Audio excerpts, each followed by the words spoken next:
objective.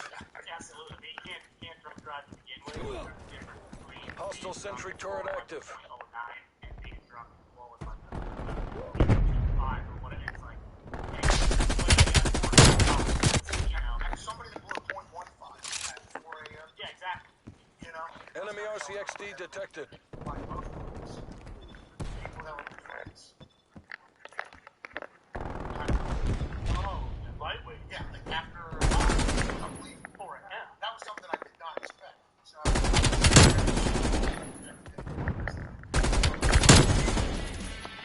Not gonna get fired.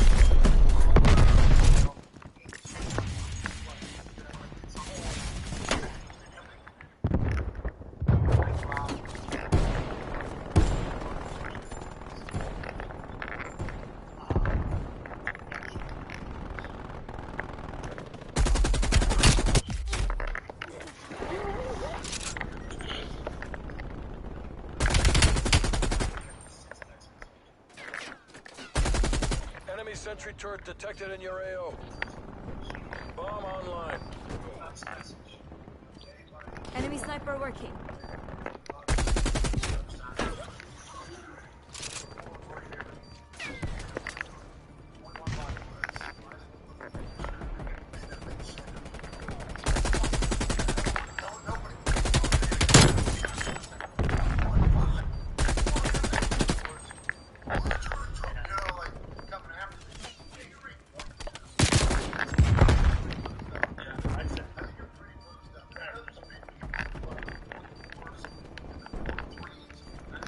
Bomb offline.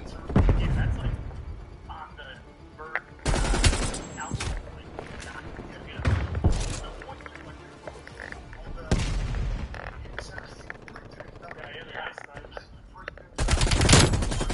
Bomb active.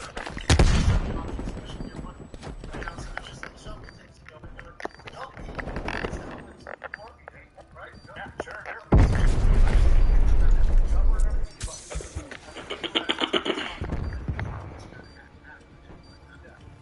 Net call. Hostile air patrol detected.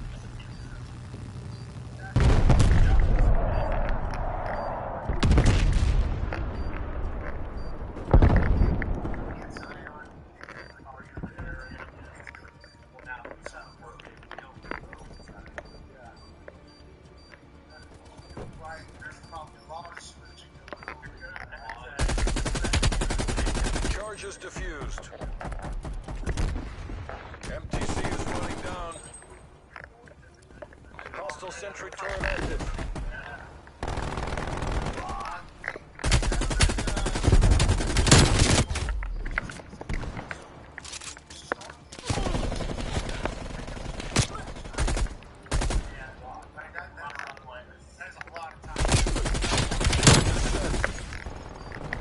Negative down.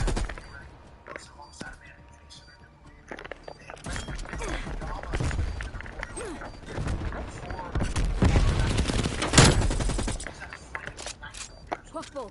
And they asked me basically about like, you know, a lot of these young guys get a lot of start on it.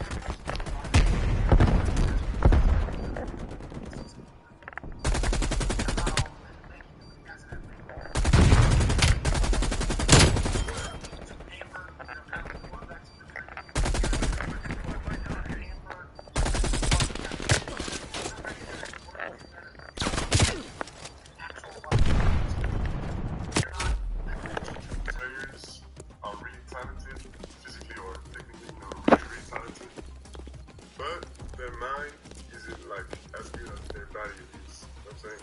Demolition. My total is Hold the something objective. it's something bigger than basketball. You know? It's just life. It's just accomplishing yourself inside this universe. You know? When I need motivation, when I need energy, and I need to fight it out, when I need to fight on the court, and it's more than how much you know. I'm free. I know what I want to do. Nothing's gonna stop me from doing it. I always got that in my head. It doesn't just stop us. It's about life. I mean, absolutely unbelievable. And afterwards, he would say, "I'm sorry, you know, if you misunderstood what I was saying. Like, I wasn't being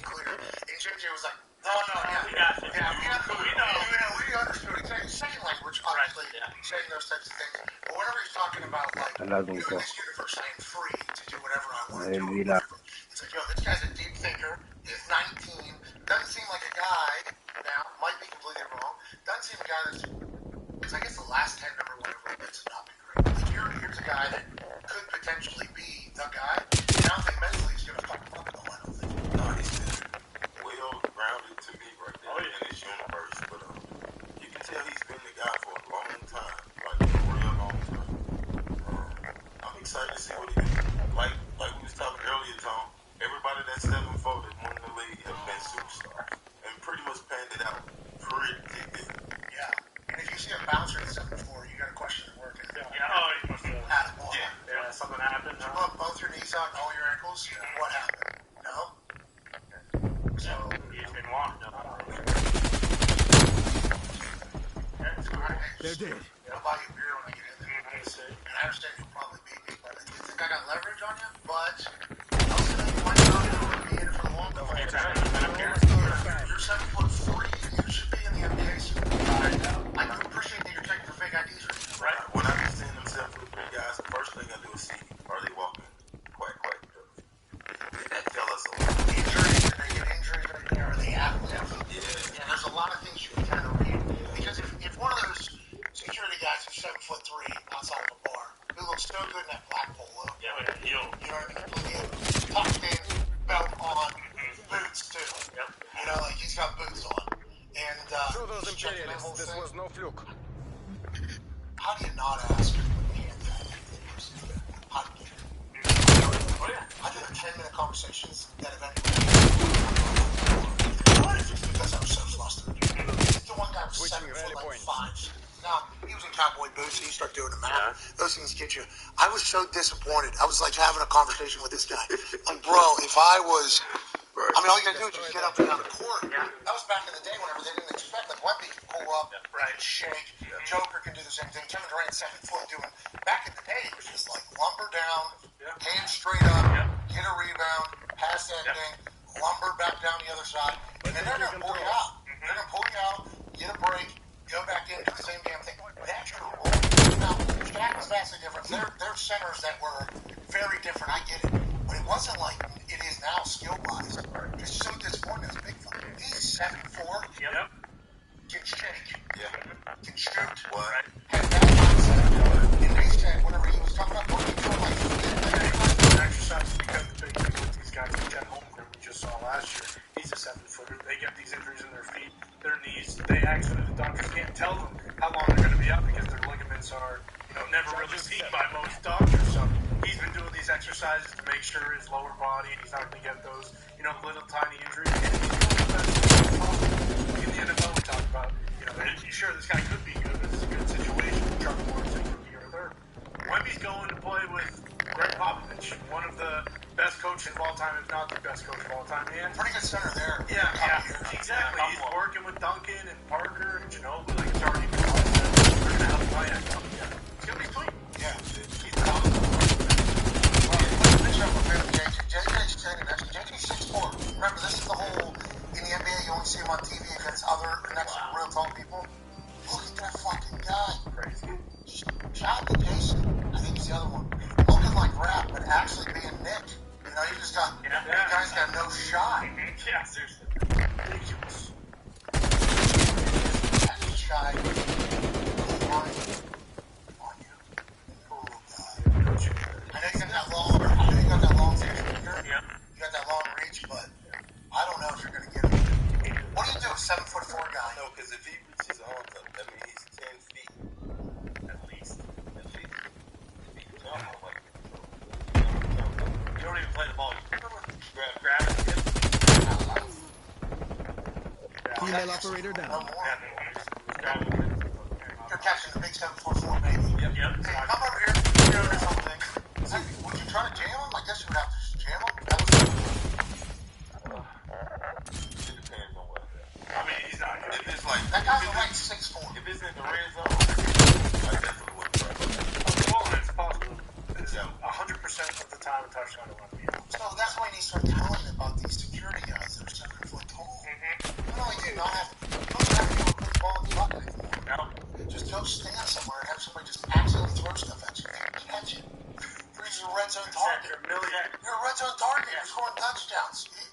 fuck, we need a 3rd and 2? Middle of the field, not even a risk. You're just squirting out. Exactly. Boom. It'd be tough to really lay like a big hit on a guy that big too. You're probably wrapping him up and he's just falling awkwardly. I mean, he's just so goddamn big. You can get him to take snaps too. Almost take the snaps where you go. That's all. Yeah.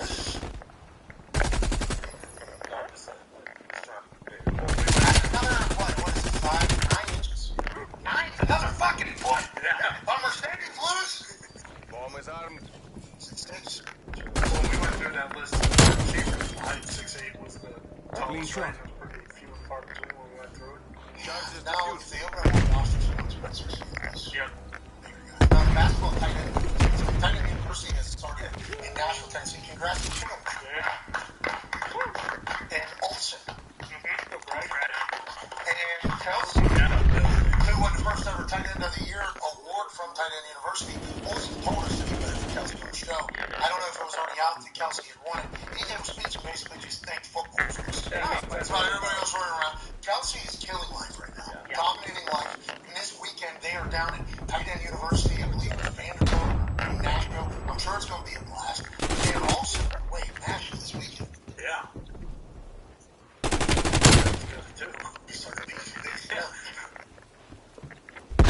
We might be boots on the ground in Nashville this weekend. What day is it? It's Wednesday?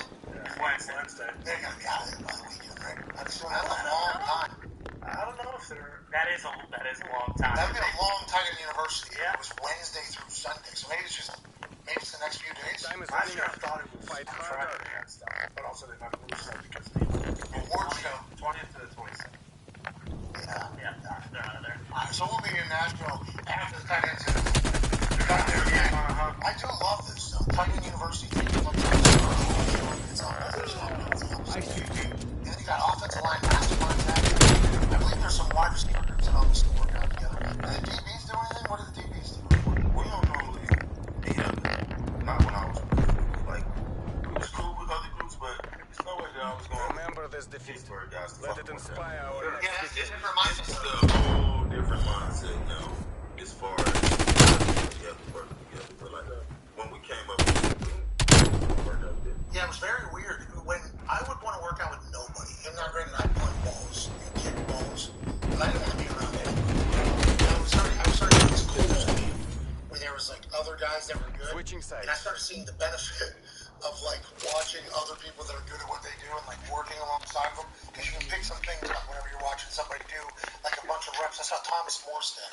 He's like a robot. He's like an actual how you're supposed to punt. He does it fundamentally perfect. He's in year 14, and he said he's going to go until the wheels fall Enemy off. spy plane So he's inbound. doing my punt for 20 fucking years. He's in incredible shape, but I watched him, and my form was shit. But I watched him like 15 times, and like, you start kind of getting at least a hang of it.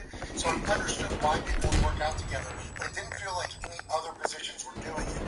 Then whenever I think the DN started, Von Miller started that pass rush and stuff. And offensive linemen were pissed. Remember, offensive linemen were originally pissed about this because they're like, why are you telling somebody we're fucking playing how they can beat me? Like, that was still like the team first model. And then now, offensive line has a group that they kind of get together. Tight ends have a group that they get together. Quarterbacks are always working together, although we never know about it. It feels like the quarterbacks are hanging out all the time together. With their guys.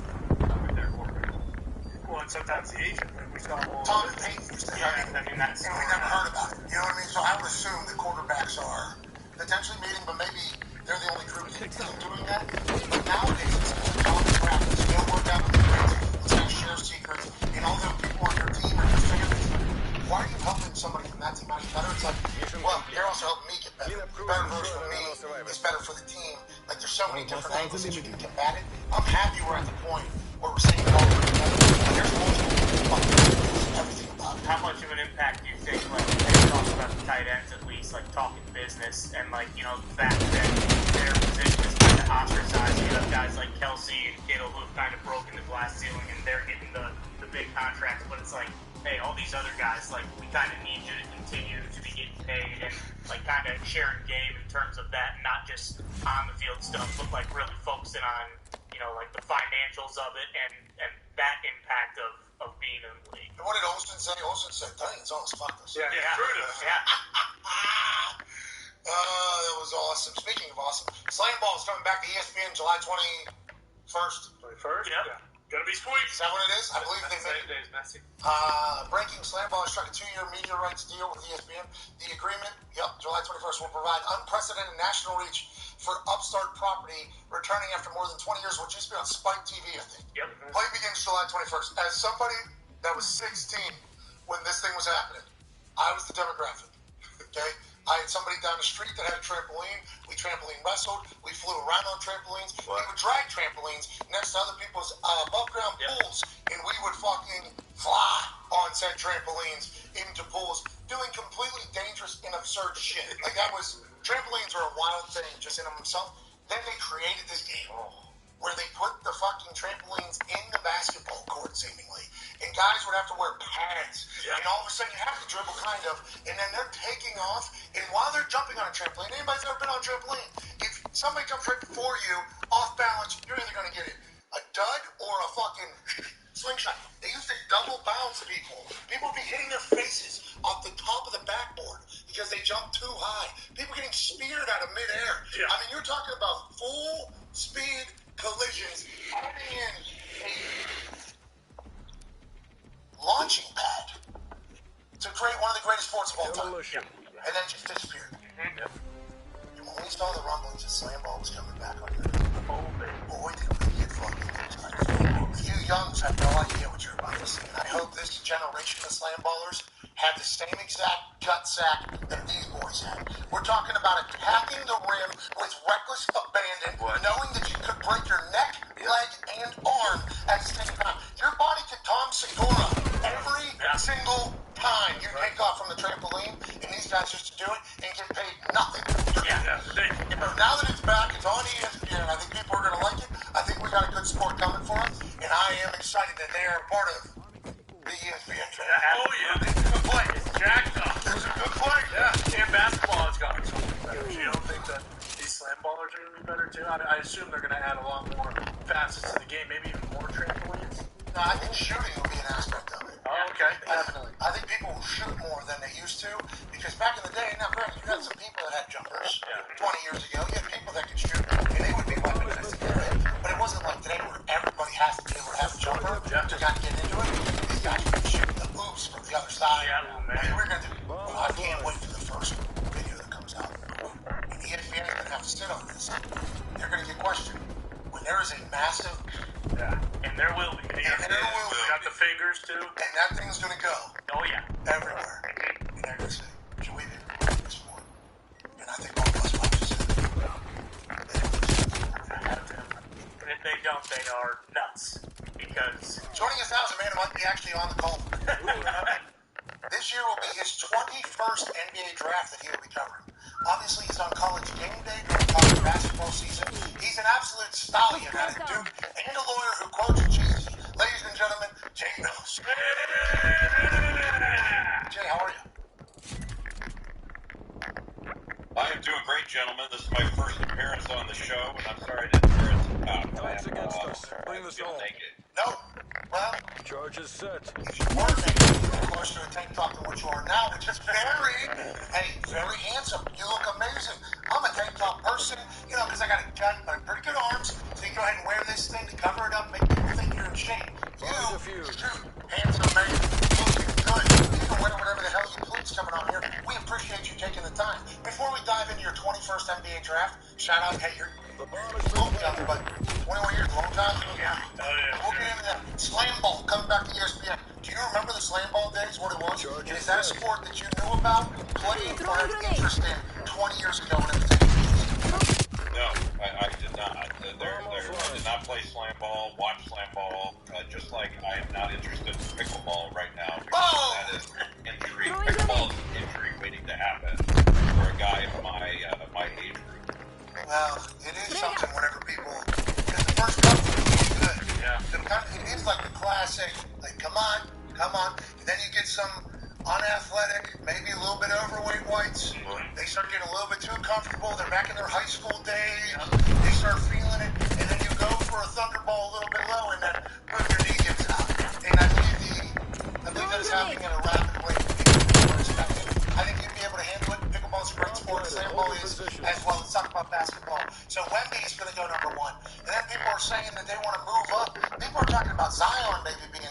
for this absolute dots guy to show his mom said that she had to bring his birth certificate his entire life because of what he just looked like and how he played basketball. It seems like these guys talked about more than any draft class in the past. They're all going to be home runs, Jay? Well, I mean, I think it's a really deep draft, and I agree with you. Like, I think Brandon Miller of Alabama will probably be off the board second to Charlotte because he can really shoot it, and that's going to be the difference. I think he's got size and shooting ability. Scoot Henderson played 2 years in the G League, and he projects a lot like Russell Westbrook. He's the same age. Now, who knows whether they're going to live up to that the same way Westbrook did. He's been an all-time great. But he's really dynamic, and he can get to the rim. He's got a wingspan of a guy 6'9", only 6'3". He hasn't figured out the shooting part yet. He can make it. He's not a consistent shooter, but I think he's going to be the real deal. Okay, so whatever you think about Wemby now, who obviously is such a fascinating story because every single human in basketball, and you can correct me if I'm wrong, every single human in basketball is like, this is Scott. This is 7 foot 4.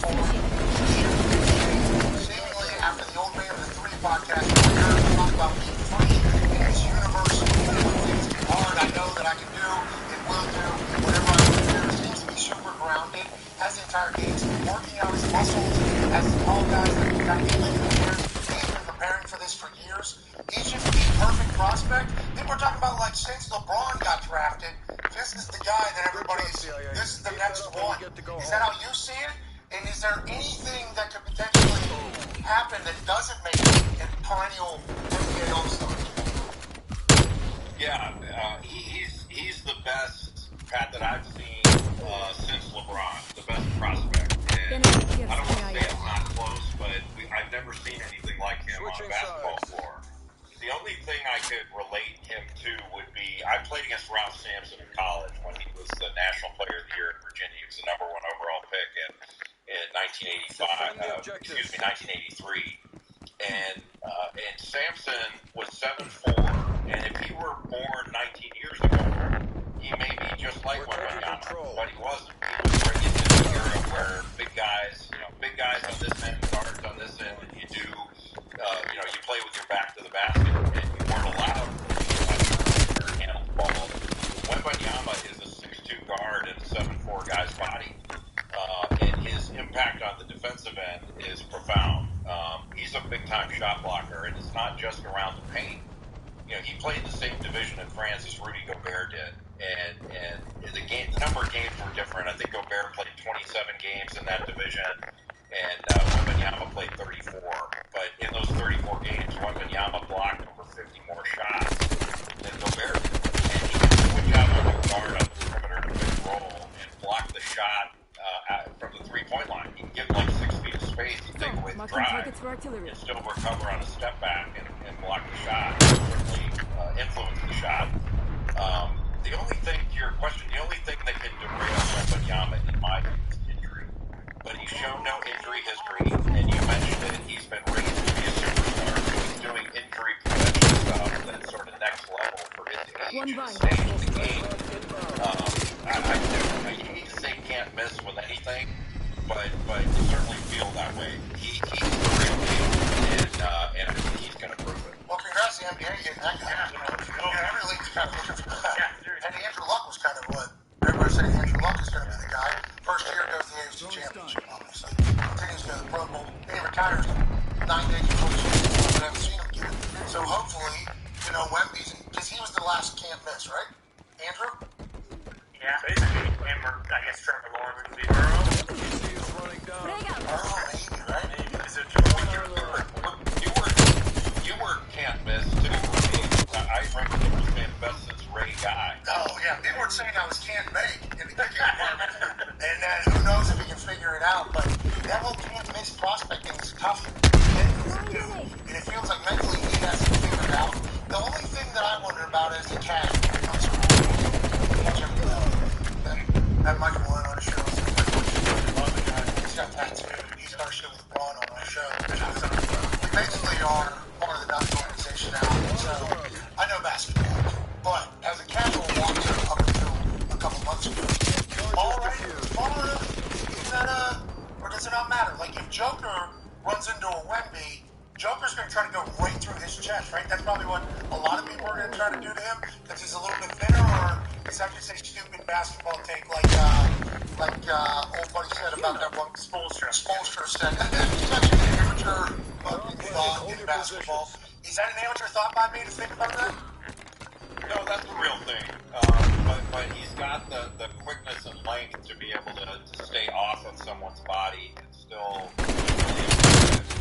The game now is played more in space. So there's better spacing now than there used to be. It used to be a tighter, perhaps more physical game, and a game that was played more in the paint.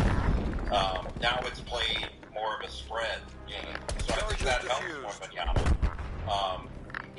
What I would say on that point too is probably 07, maybe 08, whenever he came out. But we had those questions about Kevin Durant. He's very slight of build. How's he going to take the pounding in the NBA? That has been a problem. Wembanyama is going to get stronger. I don't think he needs to get bulkier necessarily. It's just a question of his frame conjures up the idea that his durability is an issue. But I think we're kind of, in my mind, grasping at things like, what's the negative here? It can't be all positive. There aren't a lot of negative. Like, the guy shoots 83% of the free throw line. And it's ridiculous how old and talented at 7'4" he is. Yeah, we saw him throw a baseball a couple different times last night on the internet. Aaron Boone. Boone thought potentially going to take a kid's head off. But he didn't figure it out quick. But anytime you're talking about a 7'4" person and the free throw percentage, like a basketball in his hand looks like a baseball in our hands. Sure. So being able to have the touch just like that you would have to have from the foul line is impossible to even think about, just strictly due to his build. Last question from me, and I know the boys will have some questions for you. Pop seems to be the perfect coach to go to, right? I mean, he's had multiple Hall of Fame big men. The game has changed, though, right? With the style that they played, and the way Tim and Robinson played and everything like that, or how do you see him kind of fitting into Pop's offense, and what do you think of that relationship immediately? I think it'll be great. I think any player can play for Greg Popovich. He's one of the greatest coaches in the history of the game. Wembanyama's a different player than David Robinson or Tim Duncan. Those were more low-post guys that operated with their back to the basket most of the time. Robinson could step away a little bit and knock down a perimeter shot, but Wembanyama is more of a perimeter-oriented player that can go into the post. And in today's game, he's not going to have to operate as against or being a low-post bully, because there aren't that many low-post bullies in the NBA now. It's more of a spread game. Joker, hey, watching him in the playoffs, I bet he can shoot incredibly and everything like that. I was just getting introduced to this dude. He won 2 MVPs, dude. That's on me. It's 100% on me. Compared to the West Coast games, LA, Phoenix, Golden State, you know what I mean? There's not a lot of Denver Nuggets games on. And I just wanted to make a point. I thought that basketball was dead. And then I was introduced to him. He was running his shoulder right into people's chest underneath and then putting it up and getting the calls. I'm like, damn, this dude is beating people up. Do you think like football is maybe going to be cyclical, or do you think the space is going to be the way it always goes? It continues to evolve into. I mean, I think space is the way it's gonna be. Now, could there be outliers?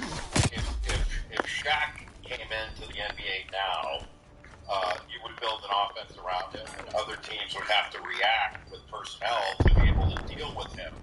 But there aren't that many of those guys. He weighs back in his fucking spine. You don't want to put guys down into the low post and clog the middle. Everybody's looking for open threes, layups, and free throws. That's what they're looking for. And having a spread floor gives you the opportunity to drive it, draw help, and then play out of it. So I think that's the way most teams are going to play. Smaller players are more effective now than they've ever been. And you have guys, years ago, maybe 15 years ago, 10 years ago, whatever, you would say, well, this guy's too small. Nobody's saying that anymore. Now it's about length. I mean, you definitely want guys with length, because nobody's blocking shots with their forehead or get deflections with their nose. It's more about the length and athleticism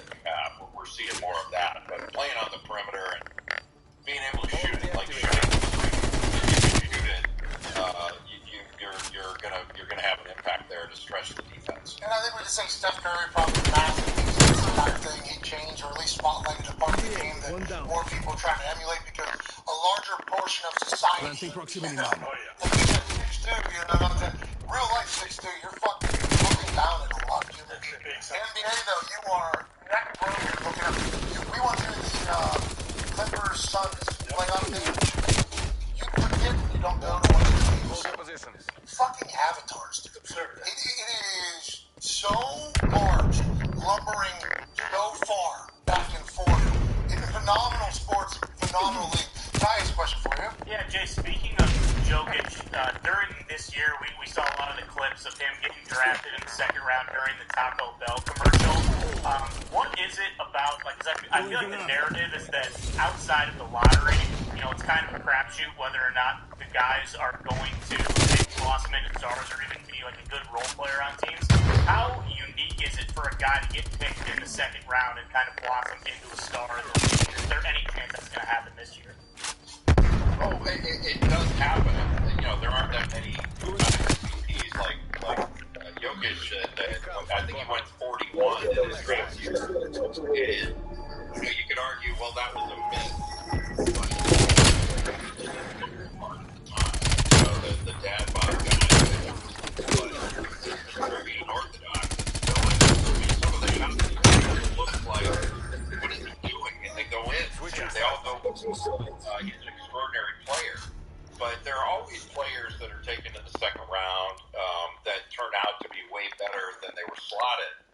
But the NBA draft is kind of an odd thing. Like you have, you know, there's so many upside picks because so many of the top prospects are young. They're not fully developed yet, so you're trying to project where they're going to be. And oftentimes, like I would look back at a guy that, you know, back in the day, like take Grant Hill for example. You know, if Grant Hill were coming out now, he'd probably come out after his freshman year, talent-wise, and we'd be saying he can't shoot. But his senior year in college, he became a good shooter and was one of the iconic players his first 7 years in the league. He put up numbers like only a handful of players in history of the game did. He was the Sandy Koufax of basketball. And so that's what you look at is where's the guy going to project? And look, a lot of teams missed on Jokic, and Denver missed on him. If they knew he was that good, they would have taken him in the first round with their pick. I think my favorite thing is not only does he get drafted on the Taco Bell commercial, playing in the internet of him scoring his first points the other day, and the commentator goes, well, I guess everybody's scoring these days. Basically, like, this guy, if he was a chip builder, which I don't think he is, I think he's just high work, boards, you know, I do. But if he was a chip builder, he'd be able to have stuff from 55 years since the way he came in the league. But then there's a lot of guys who say this guy's going to stink. And they do stink. We never really get to talk about it. Except here, there's learn a new foreign name that comes out the NBA draft earlier than anybody could have expected. And then they'll say, he's playing 2 years though. It's like, damn, we're wasting the 8th overall pick for 2 years on another deal. Yeah, he's coming from Spain through Belgium, and then he'll be here. It's like, I don't know if I'm a fan of that team, I'm fucking thrilled.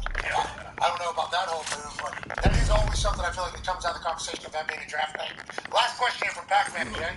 Hey, Jay, one question. You got some of these guys that's going to G League, some of them went to college. What is the I'm saying, the great part of going to the G League or going to college? Should kids go to the G League if they have a chance to go to the G League, or should they go play in college? That's a really good question. I don't think there's a right answer to it. It depends on the player, what the player wants. The G League is really good, a really good option because it's all basketball and it's all NBA. You're playing against NBA players that might be on a two-way contract or they were drafted and they're being put out in the G League to develop. So you're playing in NBA systems against NBA players. And so for a guy like Bruce Henderson, he's had 2 years of basically playing NBA basketball. So it's a great way to develop as a player. I still think there's a tremendous value in college for the emotional maturity. The education is certainly important, but also the brand development. Like we know the college players. You know, people are going. Well, a lot of people I talk to, they don't know Scoot Henderson. They're not watching this. They know Brandon Miller. They know some of these guys that played in college, and they're familiar with them.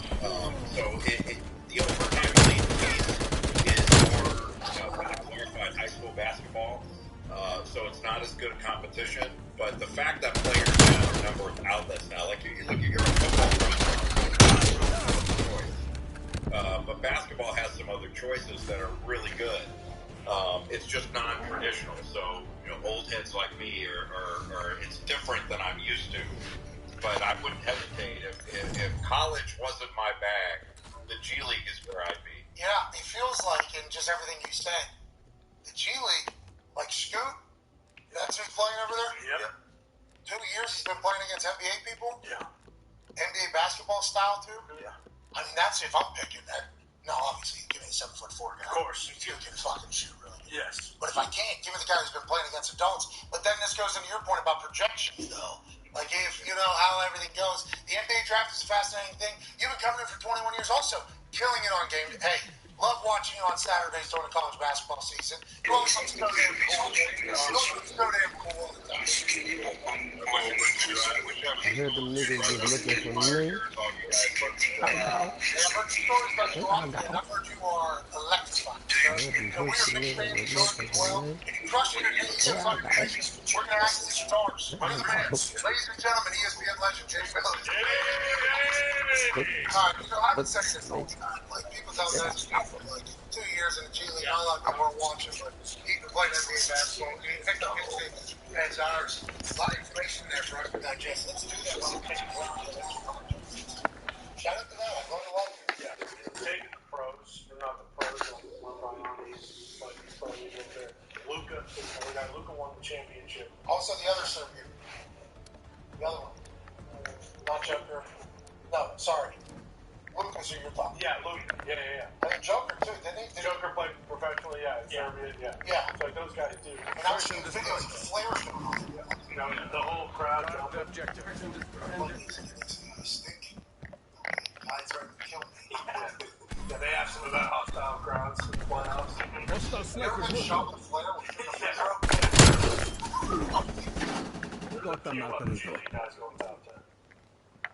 Oh, no.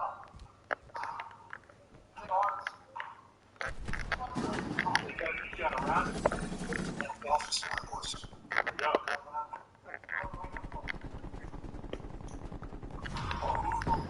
I was going to say if I make that,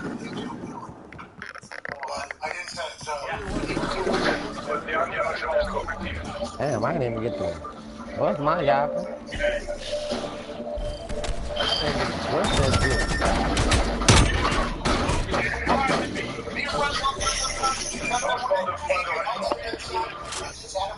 What does he know? Also, your phone calls on the 500 phone line. 1-833-432-3663. 1-8334. Bye. Charges acquired.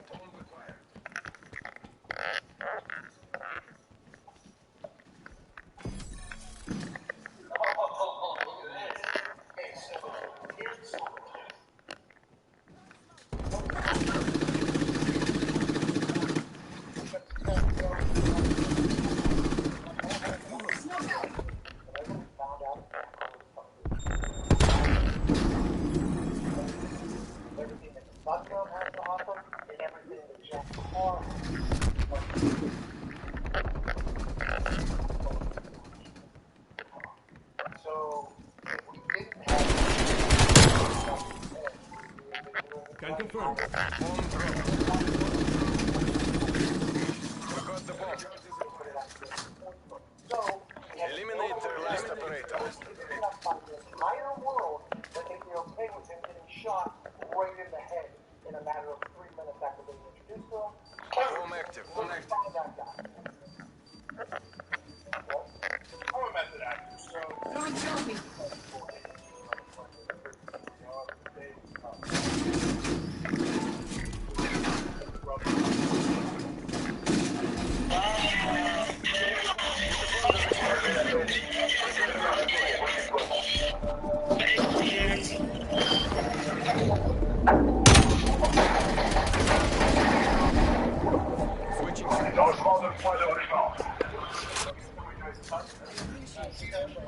Everybody back to her department. Bill, Pat asked how many cameras do we have? So we grab them all. Protect the objectives. Shots.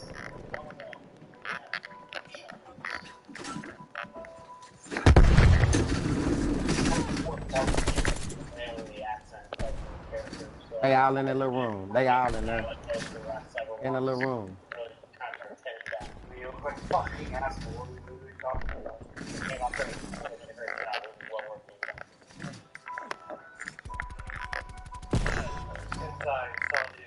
Damn, homie.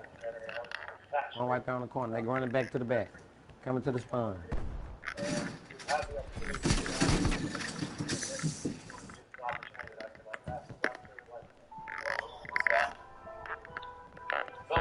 Tremendous weight of responsibility in this role. As a leader, I am literally setting the table for the entire scene.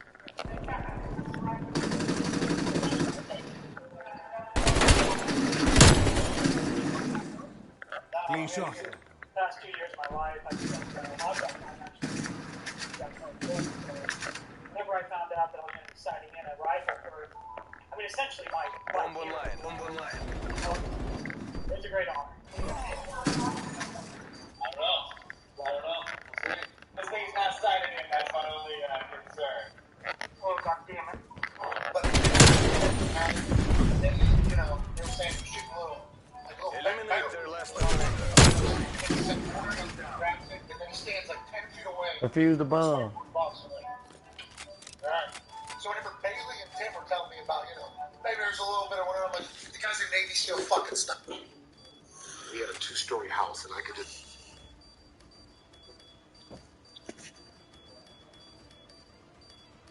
Bomb offline.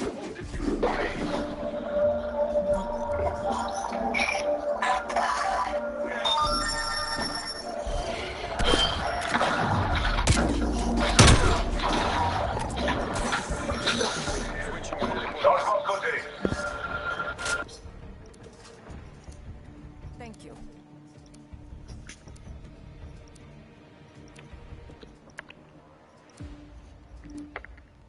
Wipe out the objective. Charges acquired. Bomb acquired.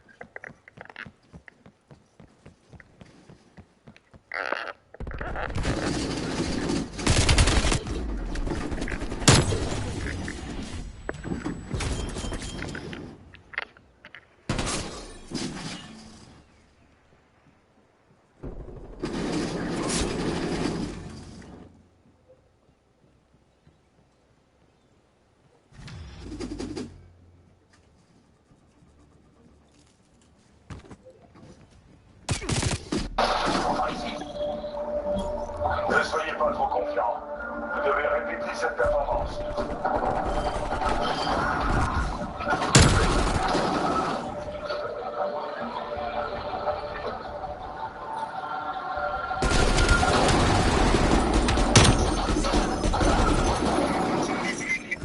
Changement de côté. You do not have what it takes.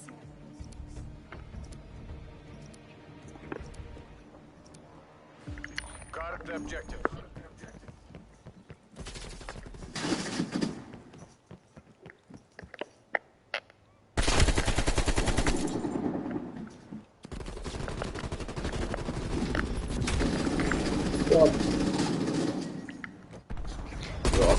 Up top.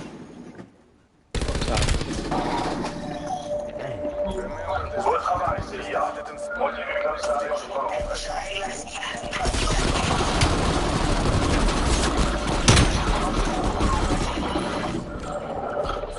Changement de côté.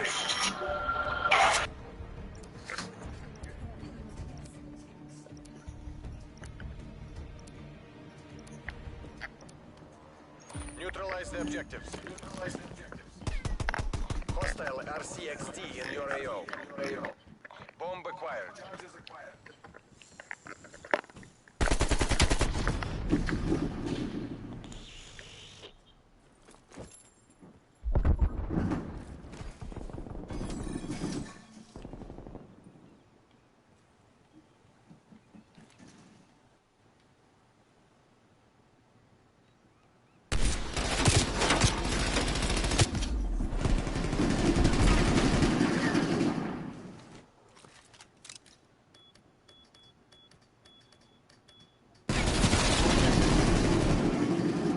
Deploying trophy.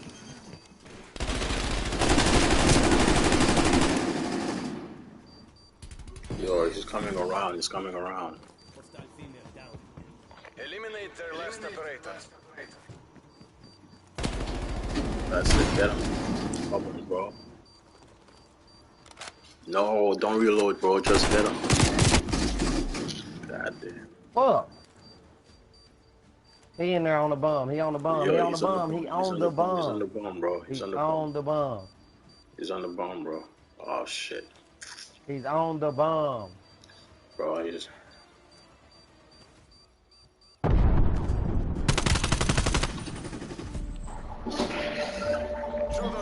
Relevez la tête et préparez-vous au redéploiement.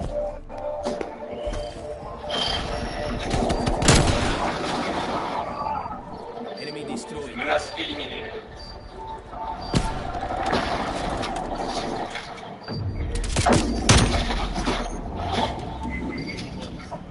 Switching sides. Changement de point de ralliement. Definitely not. I do not think so. Defend the objectives. Bro, let's not all go on the same side, bro. Not all on the same side.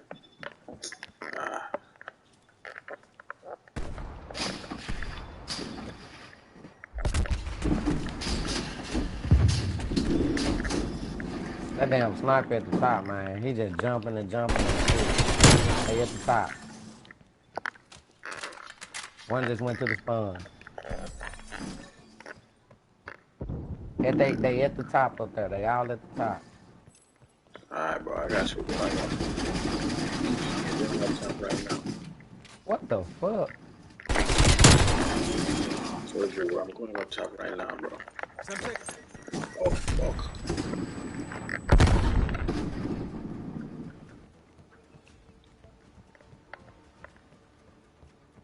Lone Wolf, fight for victory. The bomb has been planted.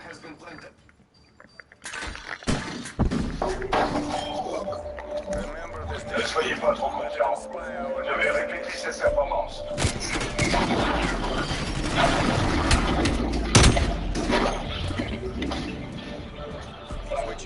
Changement de côté.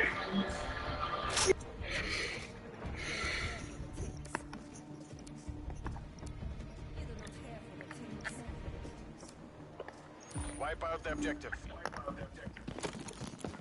We got the bomb.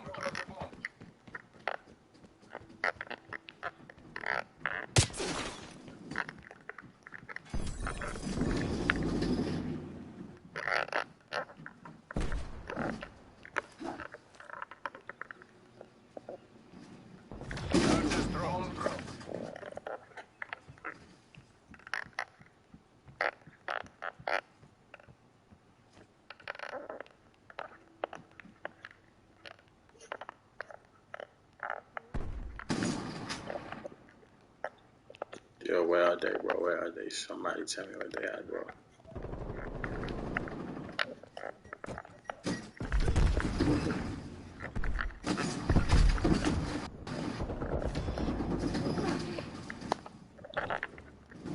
Lone Wolf, fight for victory.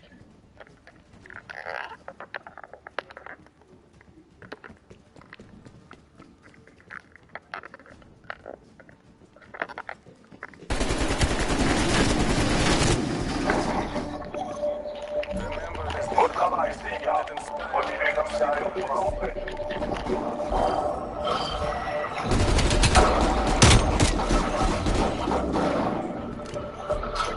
Changement de point de ralliement.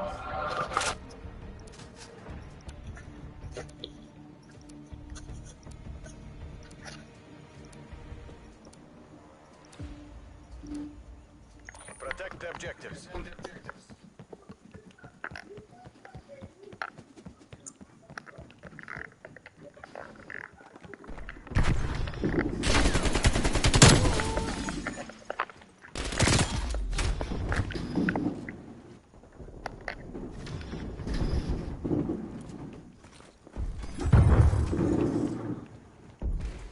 Bro, he's up top. He's up top, bro. Go up top. That's where he is. Yo, Yo, be careful. There's booby trap all around, man. There's booby trap by the door, not the stairs.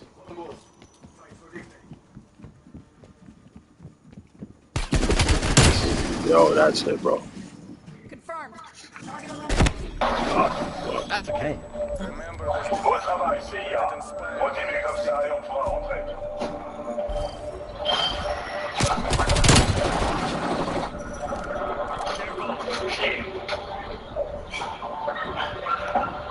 Ice Spice assist. Changement de point de ralliement. Excellent. Thanks. You do not have what it takes. Exterminate the objectives. Bomb acquired. Bomb acquired.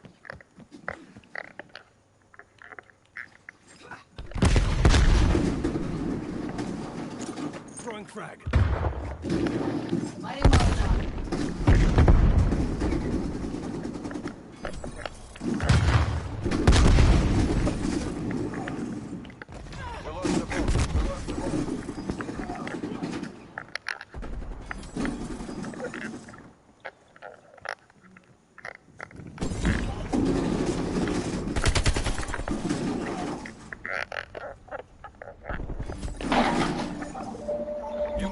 Rechargez vos armes. On y retourne.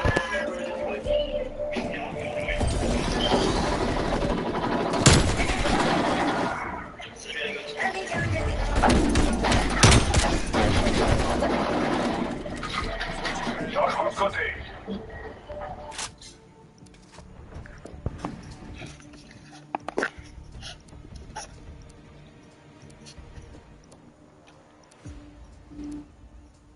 Defend the objectives.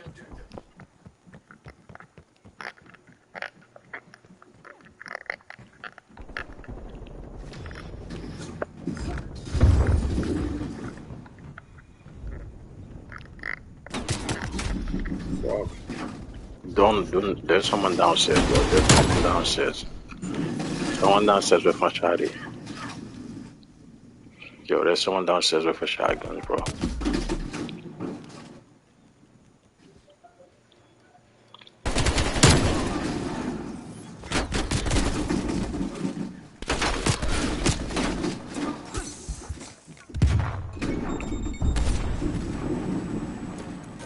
Oh, shit.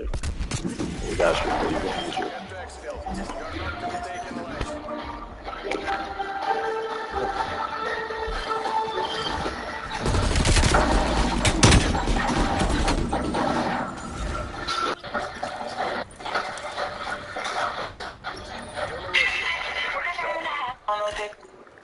Exterminate the Anéantissez l'objectif.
Avion espion ennemi dans les airs.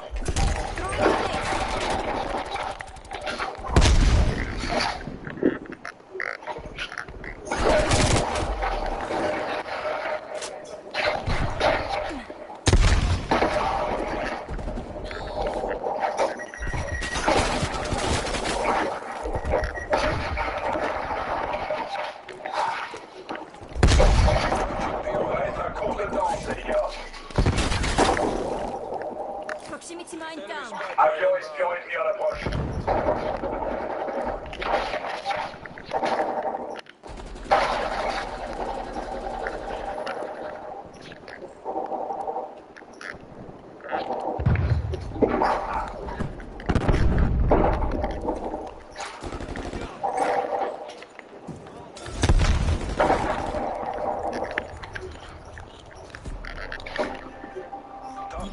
Rechargez vos armes.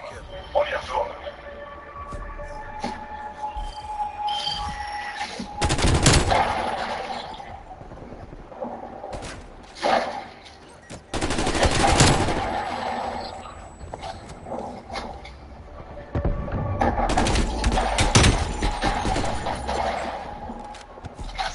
Lancement de point de ralliement.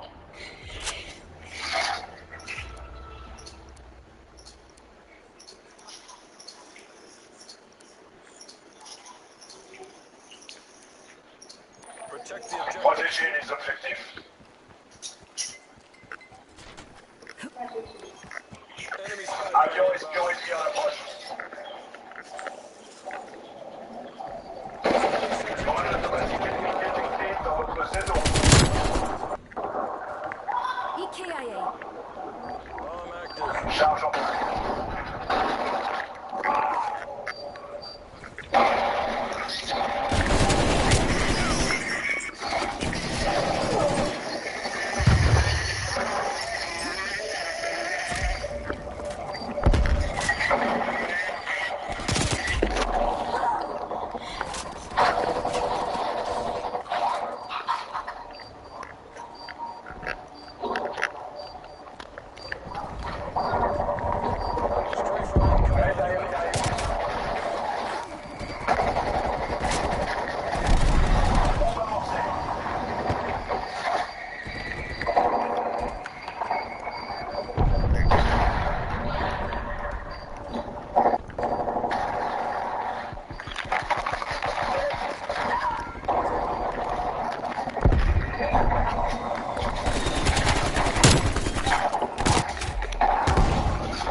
avion de contre-espionnage ennemi dans les airs.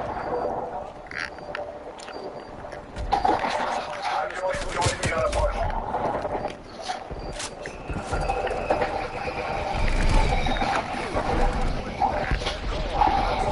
Ennemi à l'approche.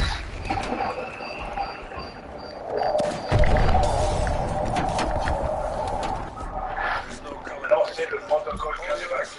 Ça ne sert à rien de mourir ici.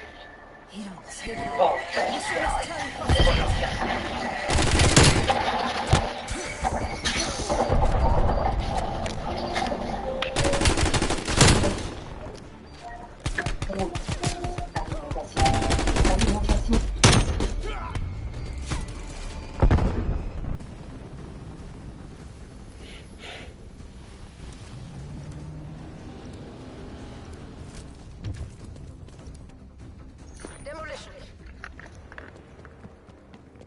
Guards the objective.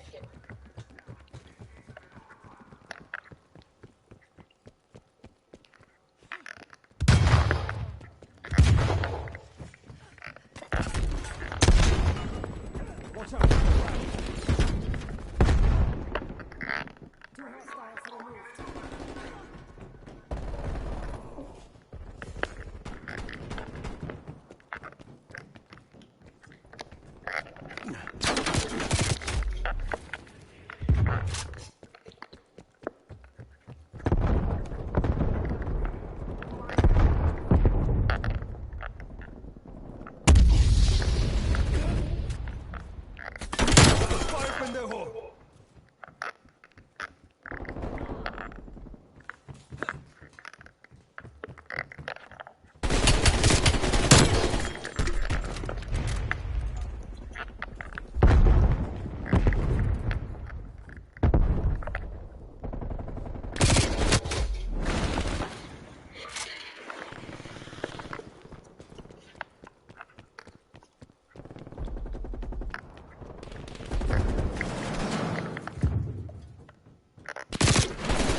Charges defused.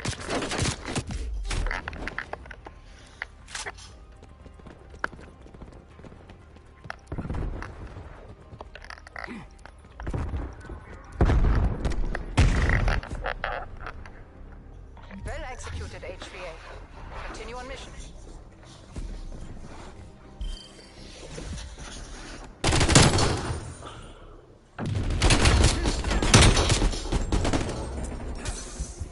Switching sides.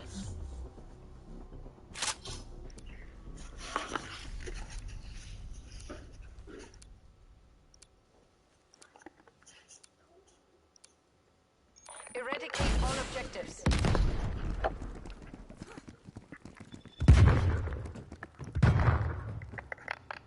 Enemy spy plane inbound.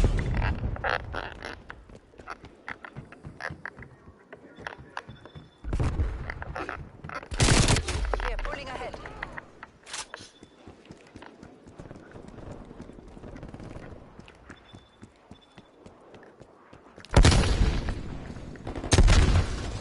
Charges set. Throw a granada.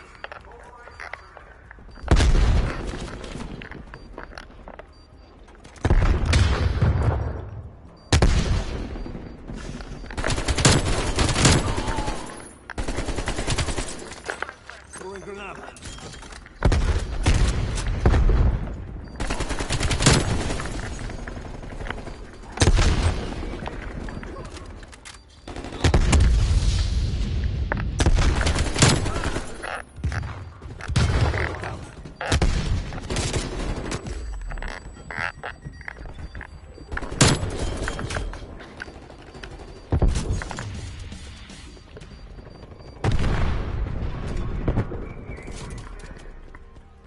Enemy spy plane inbound.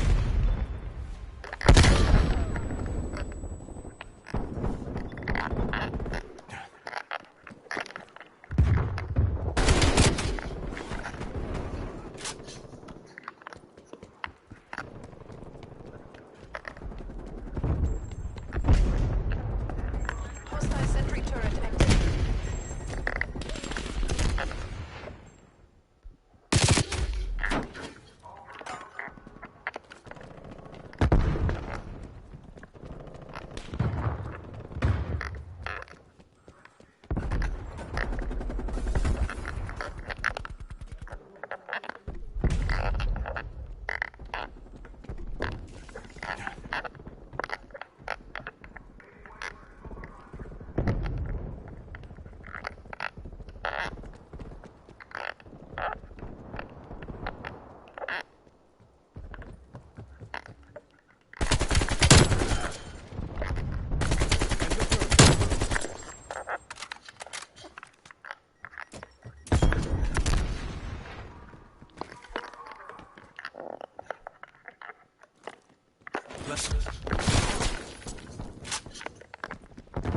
Hostile spy plane established overhead.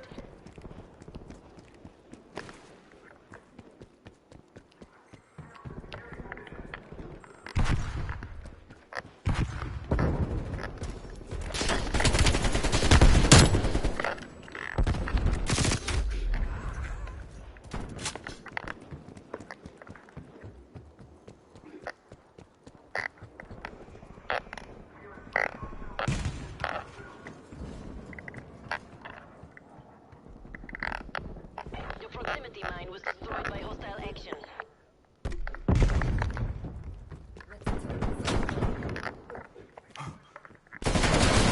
Hostile spy plane established overhead.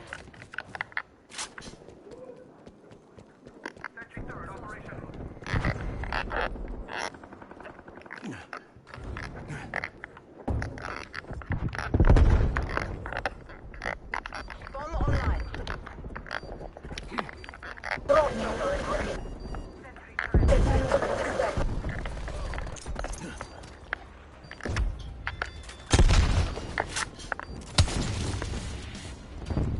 Care package on standby.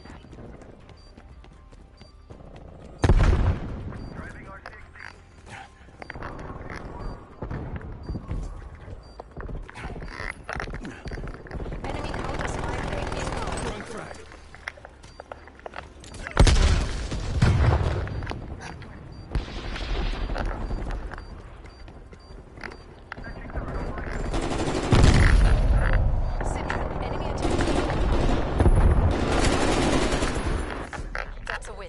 All forces head to exfil location. And that, mi hermanos, is how we get it done.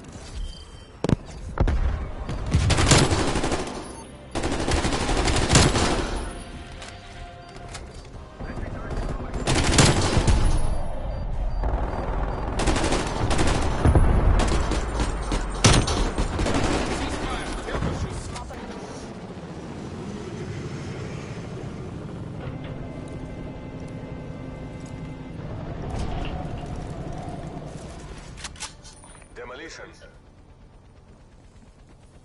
Protect the objectives.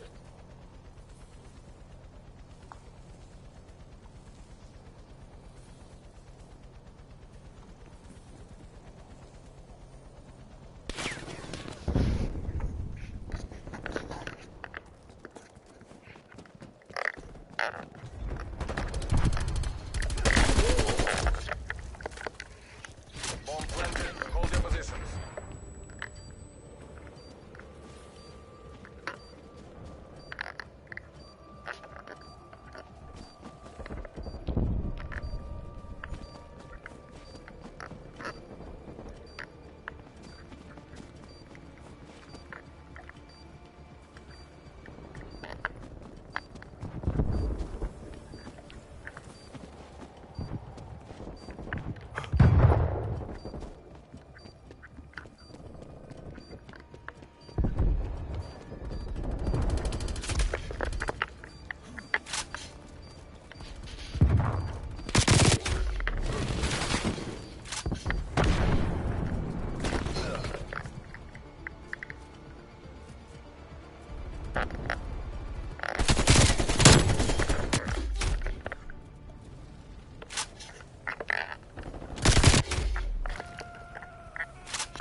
Neutralized.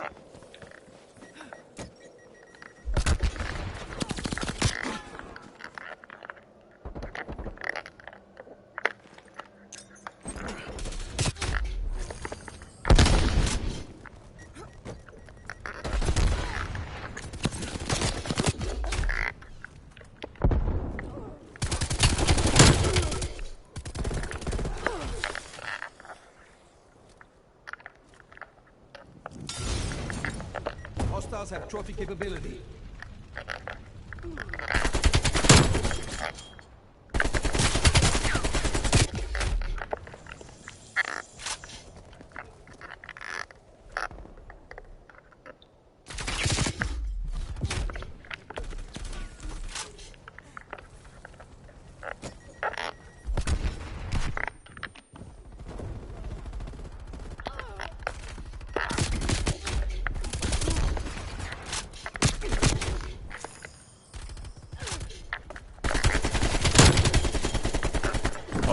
Trophy capability.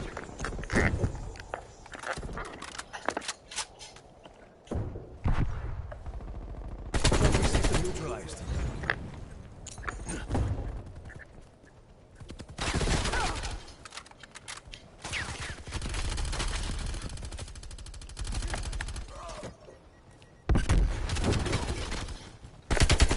Hostile spy plane established overhead.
objectives.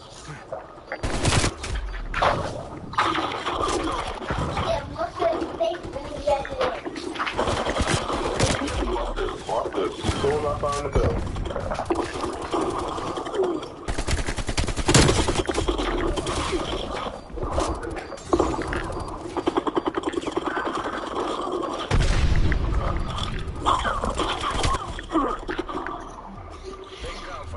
Remember this.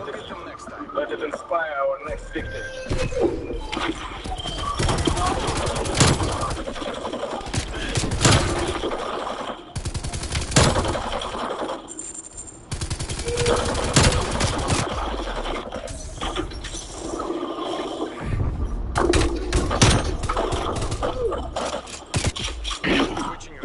Switching sides.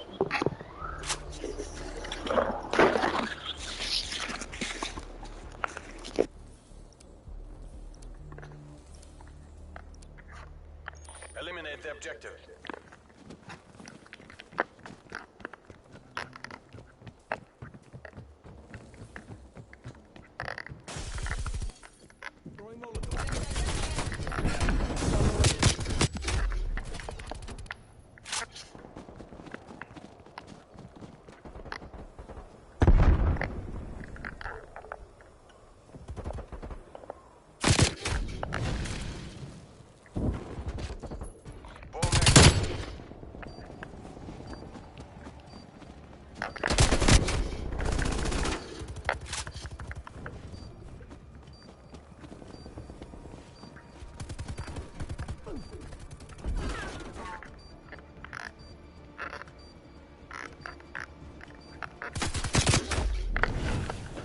Enemy harp established above.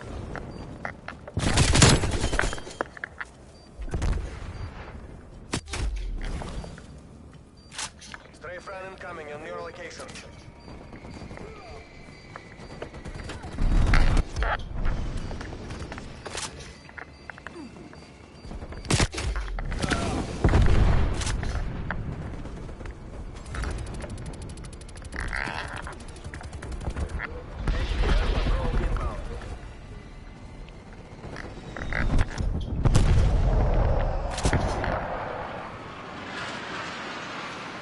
Pipeline established overhead.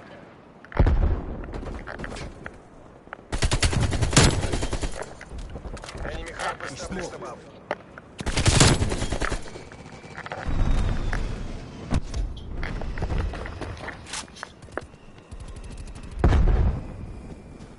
Enemy naval strike incoming.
Man, stop. He's done.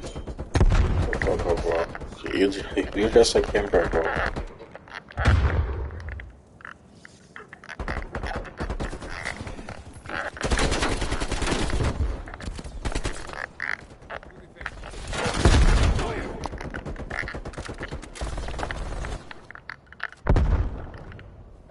Hostile strafe run inbound. Clean shot.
Firing death machine. Hostile spy plane established overhead.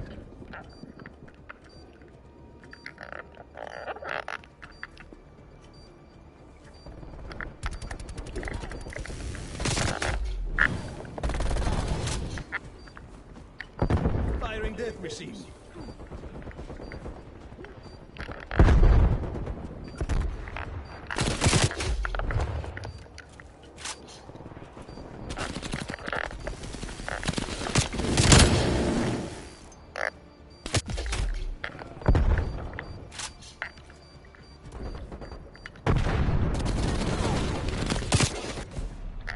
Reload for one person. You performed as expected. Prepare to redeploy.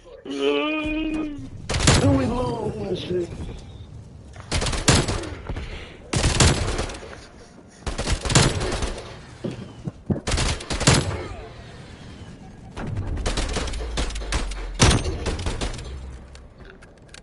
Switching rally points.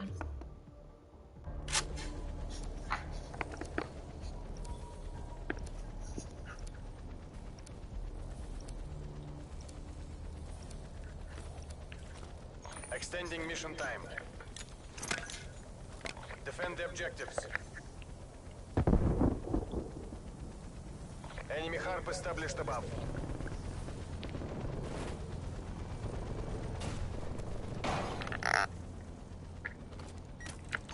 That spy plane above my location.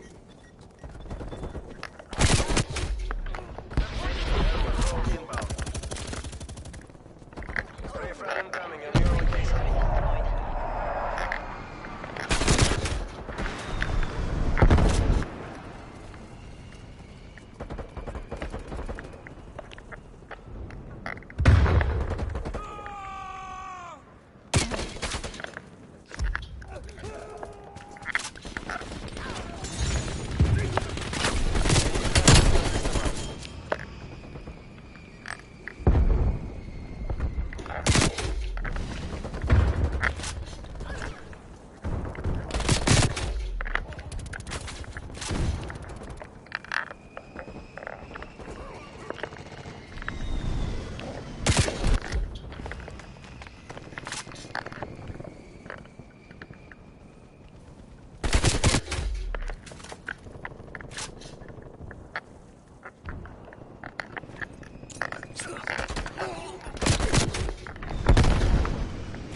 The mission clock is expiring. BDA, one down. Spray frag incoming on your location.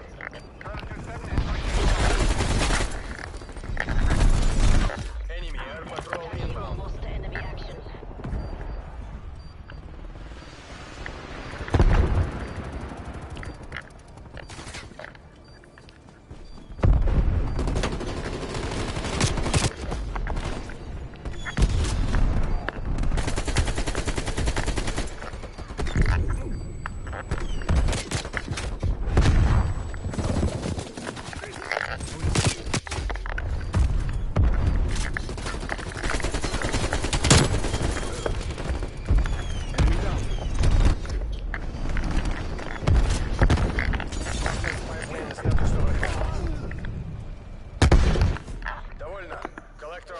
Going so crazy, the game ain't even want to give us no 6 man. They like, hold on, 5, got it. We been running with 5 since the last round.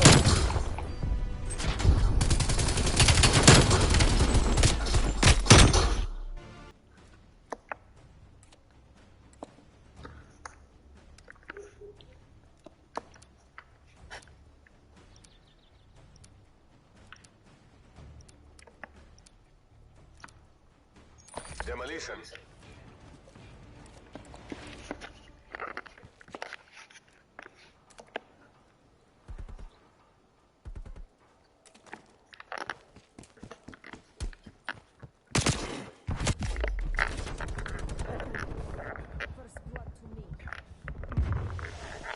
Bomb planted. Hold your positions. Protect the objectives.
Trap established above.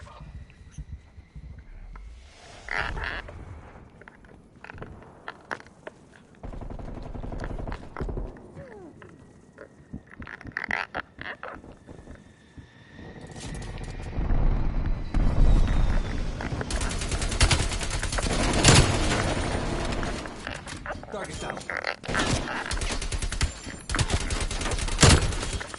Bitch.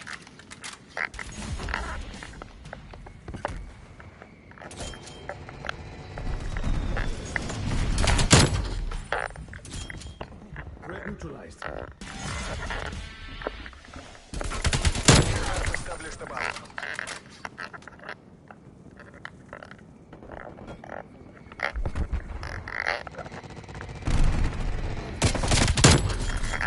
Don't, dude. That was your fault.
Kill.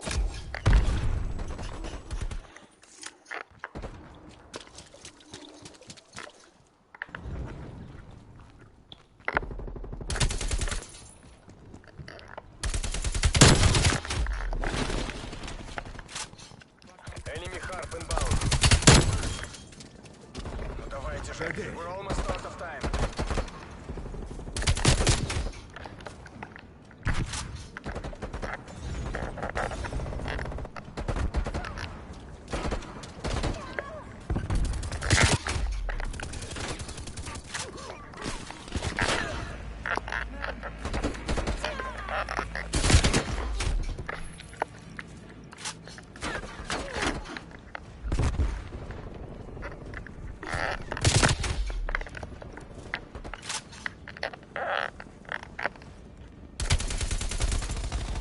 Bomb active.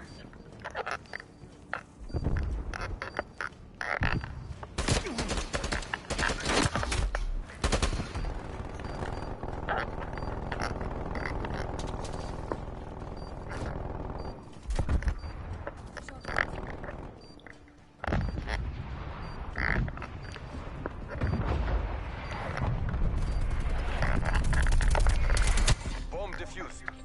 Oh shit.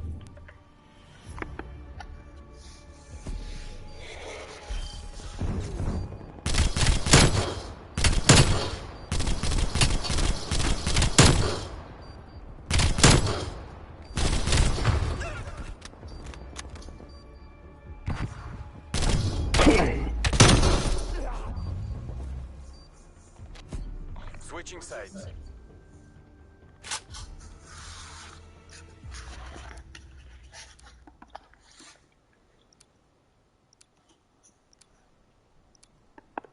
Eradicate all objectives.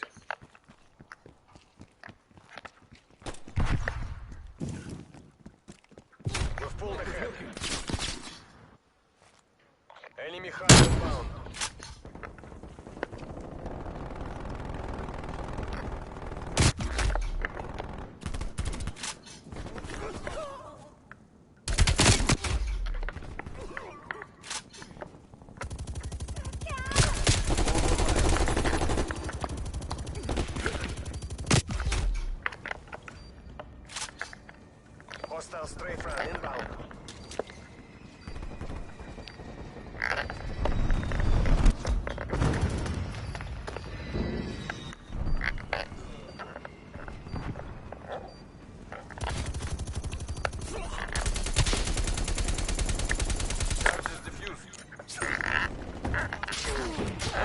Sniper's working.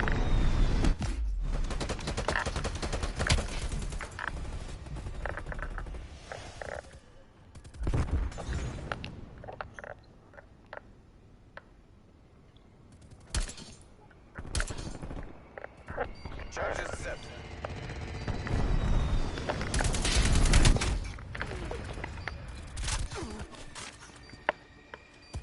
Hostile sniper's working. Throwing grenade.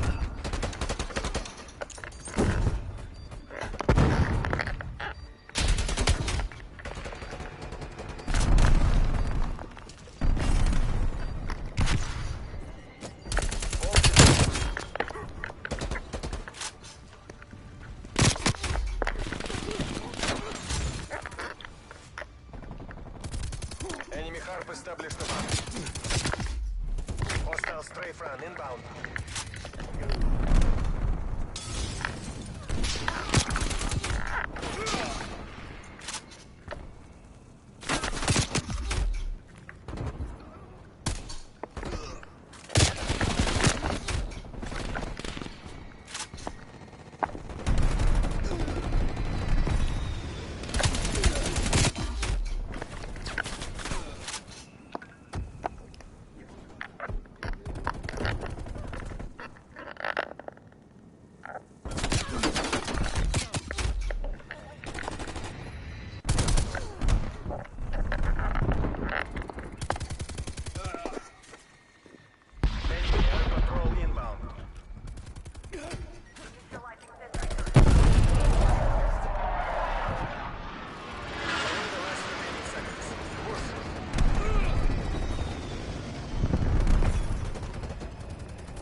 Enemy harp established above. Strafe run incoming on your location.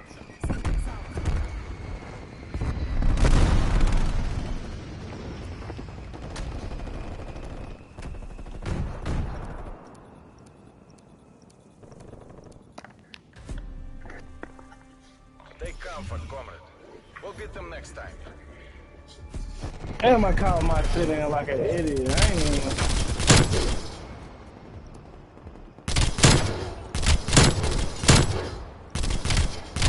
Very easy for you to cover from there, you know.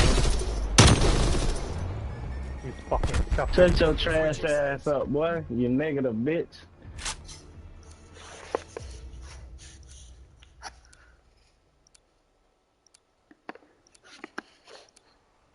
Overtime. Defend the objectives.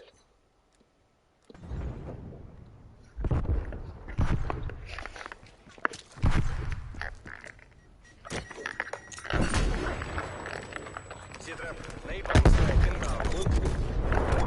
All active. I don't know how to play the fucking game, bro.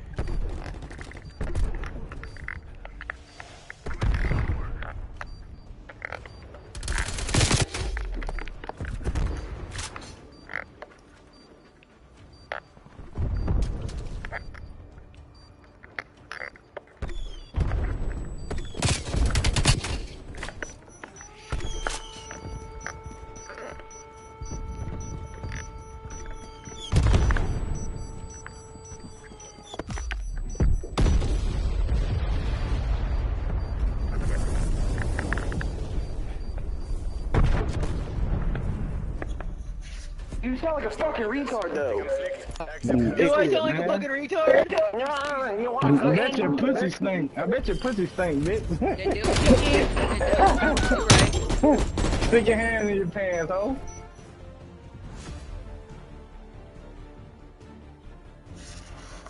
Yeah.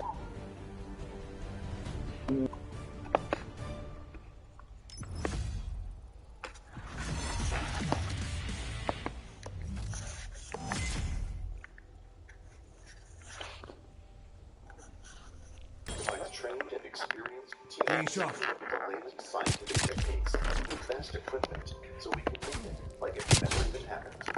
To us, it's more than a slogan. It's our way of doing business. Living like it never even happened means restoring the English property to its pre-loss condition, and in many cases, restoring it better than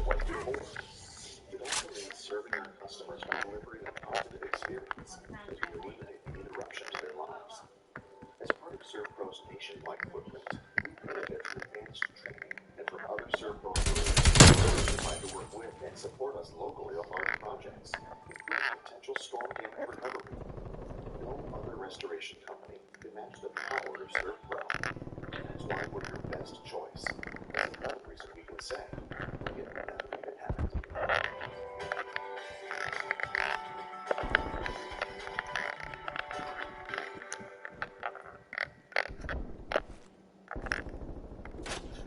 This is the Cloud hoodie, the Travis Matthew Cloud collection. So I'm here to show you guys how soft this is. Have you felt this? Check out this Cloud tee. It is so soft. Oh, it's so comfortable. That's a real thing. Yeah, that's a real thing, including they don't have a quarterback right now. You need a running game. You ain't got nobody to throw after the stuff. But I think he deserves to get paid, man. He's been doing really good for a good little time, so hopefully he'll get paid. I'm sure they can meet him in the middle somewhere. We were just talking about the Barkley. We saying no, but like, there's gonna be players that did the same thing that got down and Baltimore did. Make business decisions. Planting proximity. I just don't see the best player on the team getting not even half of it. Not even pitching 200 balls. What about Jimmy? I mean, you talk about Jimmy being paid now. Raiders on the second base based on his physical on the foot that requires 3 years. We didn't know. We got the shoulders, but turns out he still has the foot. Lingering, I guess, into his physical with the Las Vegas Raiders, but he's getting paid whatever that contract is.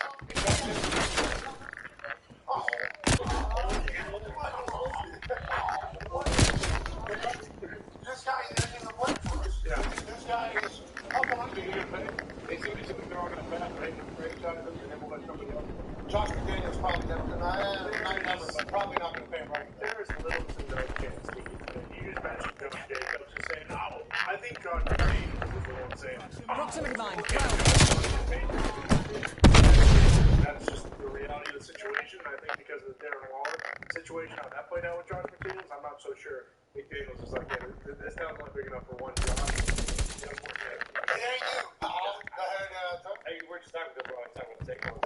Josh Jacobs arguably had a better career so far. He had almost 1,700 yards last year. He's awesome. Three of his 4 seasons had 1,000 more than he had 800. He's had over 10 touchdowns. Was homeless, right? Living in his car with his dad. Yeah. Josh was homeless at one point in his life, grinding through everything like that. And if you just look at the Raiders situation, this past year, I guess it's just fresh talk, especially in the offseason. But he played in the Hall of Fame. Mission clock is live. EGI, move out. Anybody that's been around the NFL. Sentry turret detected in Why is Josh Jacobs playing in the USFL game? There is a USFL game happening in NFL uniforms in Canton, Ohio, at a high school stadium. Josh Jacobs is the only one playing there. In Baltimore, 15 carries. Yeah, he got a ball a lot, and it was like, what the hell's going on? And then we all got him must not get along. He works his way back, seemingly quiet. Didn't cause a single gets a C on his chest, he becomes like the most valuable part of the team. I wonder, Josh Jacobs, he remembers how this whole thing started. And whenever the business offers being made, he's probably remembering that this guy wasn't going to be ever. That's an easy thing to kind of get personal, maybe. And then he tweets out bad business, which that could mean anything. Of course. That could mean anything, AJ. You might be watching, the regular phone rules for you. That's right. Okay, so that's the one everybody hates, right? I don't know. No, I didn't see anything. The one with the mustache. We thought you were Mr. Dude, fuck that guy. Who did? hostile sentry turret active. Saying to what? This guy plays some fucking cover man, doesn't he? He was bitching about having to go tour and do a show in Pittsburgh.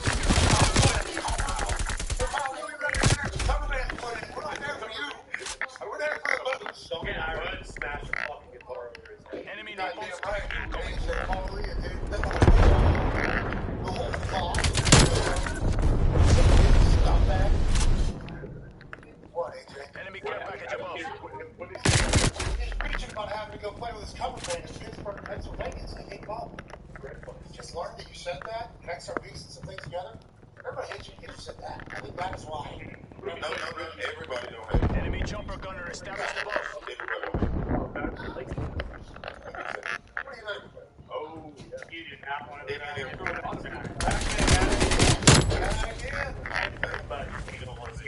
I don't know what he did, but he did something that made every human hate him.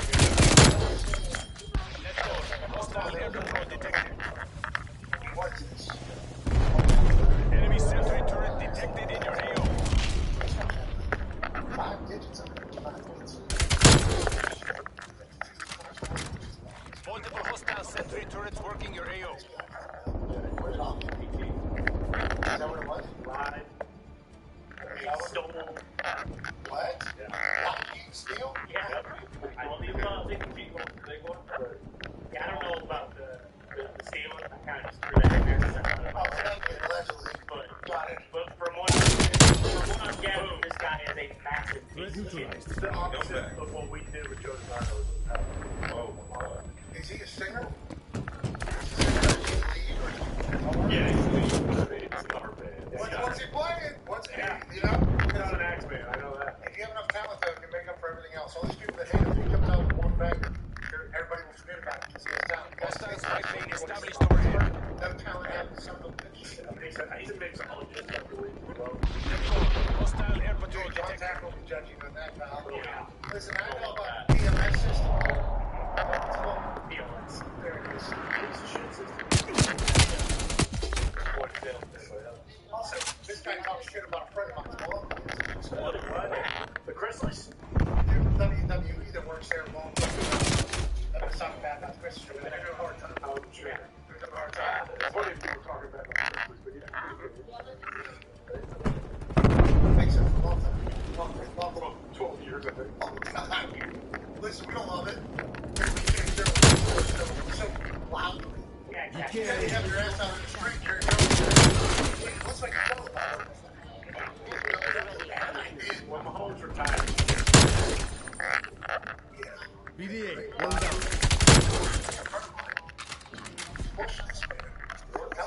Whoa. That's why I just learned from Tito. Guy works WWE with his sisters in that show. Remember? He gets one here.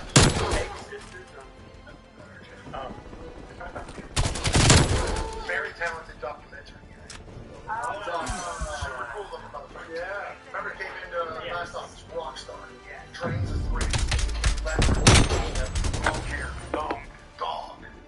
His sister is in the show. I didn't know that. Really? I guess he was part of this whole thing. He got into it with his family. I hate this guy. If it was the same day, if it's related, I don't know what. Good, huh? You have been yet today. Oh, dog. Still up here in the whole thing. But it is June. You know, it is a weird time.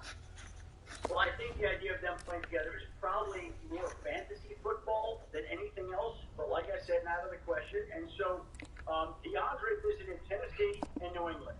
Could I see Tennessee be interested in Dalvin? No. Could I see New England make a call? Yeah, I could see that. Now, could they both wind up in New England? Again, it just seems a little bit of a stretch, but why not, right? Like, I don't think it's a likely scenario. Like I said, that would be a team that would come to mind.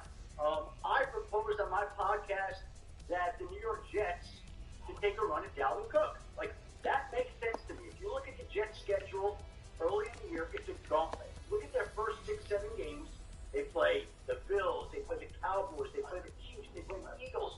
Like, they are really up against it early, and we don't know how soon and how effective Breece Hall is going to be coming back from the ACL that he suffered in Week 7 last year. So if Breece Hall is not 100%, and you can complement him with a guy like Dalvin Cook, great. Now maybe you do a deal with Dalvin and you say, hey, DeAndre, we'd love to have you here too in New York. I know we haven't visited yet, but why don't you come to New York? He's in New York right now, posting videos. Like, it's not hard to get him out to New York and go visit with the Jets. So, again, probably more fantasy football than anything else, but on June 21st, it's a fun topic to talk about. It certainly is. It certainly is, and we appreciate your passion and your selling there, because as a New York Jet, I'm thinking like Breece Hall. We forget Breece Hall. Breece Hall is so good. Yeah, unbelievable. Immediately in the NFL, he gets in every single week. We see this motherfucker running away from people. We see him pulling away from people that are smaller than him. Every single let me tell you something. You think about it, he would have won. Yeah. He would have won the Offensive Rookie of the Year, and they Garrett Wilson win the Offensive Rookie of the Year, and Sauce Gardner win the Defensive Rookie of the Year. So they got some young talent there, and Dalvin there in New York to me would make a lot of sense. I don't know how much the Jets are or aren't.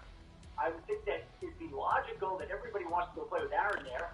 So we'll see if the two sides can somehow get together at some point in time, and in my opinion, make a match that would make some sense for both sides. All gonna happen tonight. Go ahead, AJ.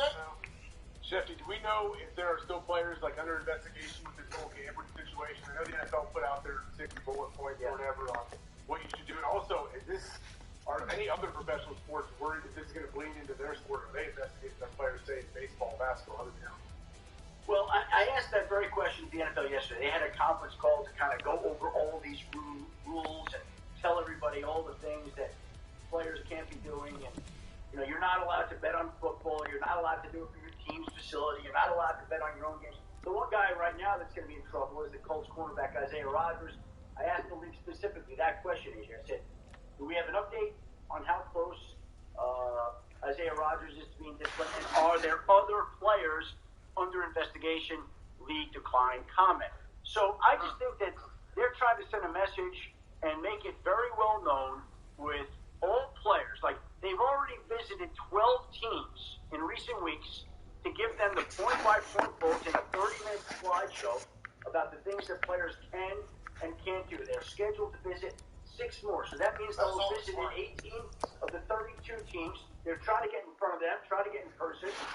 It's not hard. We can save them the work right now. Can't bet on football games. Can't do it in your facility. Can't do it on the road trips. Can't do it in your team's plane on the bus to the state. Can't do it. Yeah, and the way you're delivering that is exactly how it sounds whenever the NFL has to go around and tell people about something that's very important that somebody else in the league certainly fucked up. You know, the NFL has a lot of those moments. It's like, hey, everybody, 4-hour conference right now. Can't be doing this. And then it goes in. I don't want to talk for everybody. But Pat, owners are allowed to make deals with gambling companies. Of course. And they are allowed to open sports books in their stadiums. So it's good for the owners. Of course. Everybody else got to be a little careful. Yeah, and we agree, though. Like, we think the integrity of the sport has to remain. And if it does, it can. You know, everybody's talking about, like, the scripting conversation. The fate of the free world is in your hands. This is scripted, this is scripted, this is scripted. And as the sports gambling world continues to go this, that gets louder. It feels like those two are on the same path. People lose something, and they see some fuckery, and they think to themselves, yeah, it got to be working against me. Got to be working against me. You know, so if they lose the integrity, like, given that Isaiah Rodgers was betting on NFL games, like, they should tell us if it was on the Colts or not. Like, that is a piece of information I think the public should hear. You know, because if he was betting, let's say, against the Colts, and even if it wasn't on the Vikings game, largest comeback in NFL history happens after a 33-0 thing. People start piecing that together. The league can take a fucking hit for that. Like, people aren't going to necessarily trust what they're watching. And that's the only thing I think that can slow down this money that the NFL currently is. So I agree with it. And I try to tell them, like, don't know how to do is watch our show. Really see clips. Whatever. Like, just when you retire, sports gambling is going to be so much better. Yeah. It's going to be so much better. The college will be figured out. You know, you're going to know more. The money's going to be made. There's going to be more regulations have been figured out. You guys are going to fucking crush it. Just do it when you retire. Everything else. Because whenever you talk about the hypocrisy, obviously the NFL can make money off it. That's happened with alcohol and scratch-offs and everything like that for a long time. But it's like, hey, just wait, boys. You can't do it, boys. But some people aren't going to listen, Jesse. And it has been their real fear. The league has always harmed on the integrity. It's always been one of the biggest points. Like, you remember when Tony Romo was into a fantasy football team in Las Vegas, and the league stepped in and blocked it. Like, it was crazy that they were so opposed to anything that was even around gambling, around Las Vegas. And now we've got franchise in Las Vegas, we've got Super Bowl in Las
That's my 12. Who wanted what?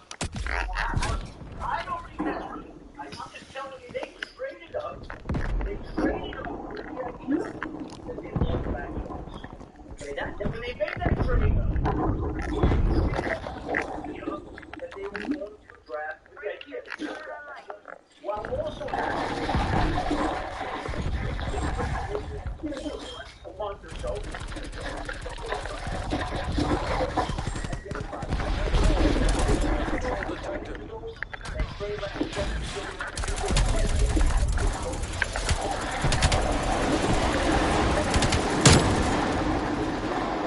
Enemy destroyed.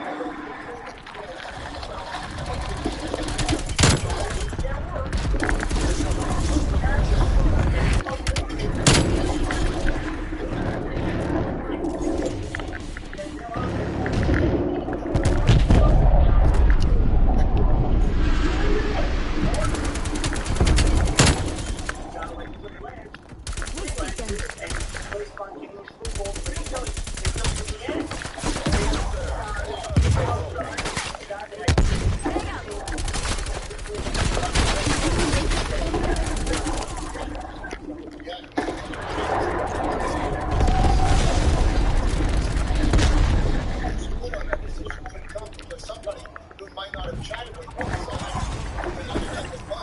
like her, this person, Nick Jones, like they were sharing one of Mac Jones, and things were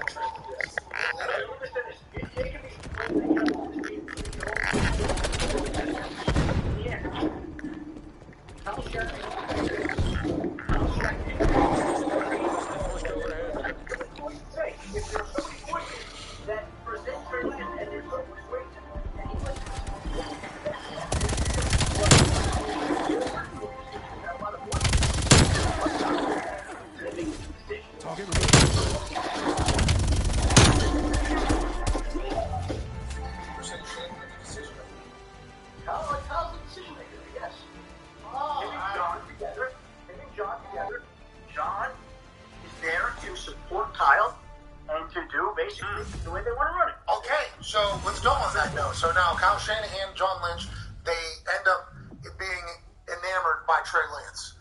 So now, do you think they have enough pride, I guess they would have to at this stage, to be able to say, you know what, we don't have to get a look at this guy that caused quite a stir, quite a conversation, the way we traded, the move that was made. We were initially on this guy. We traded the future of the organization on this guy, and then we fell in love with this guy more doing this whole thing. Don't you think at some point they're going to want to look at that, like get an actual, like were we right? Like I think for like Madden games, players don't have like emotions or egos or pride or any of those things. They're waking up 94 every single day.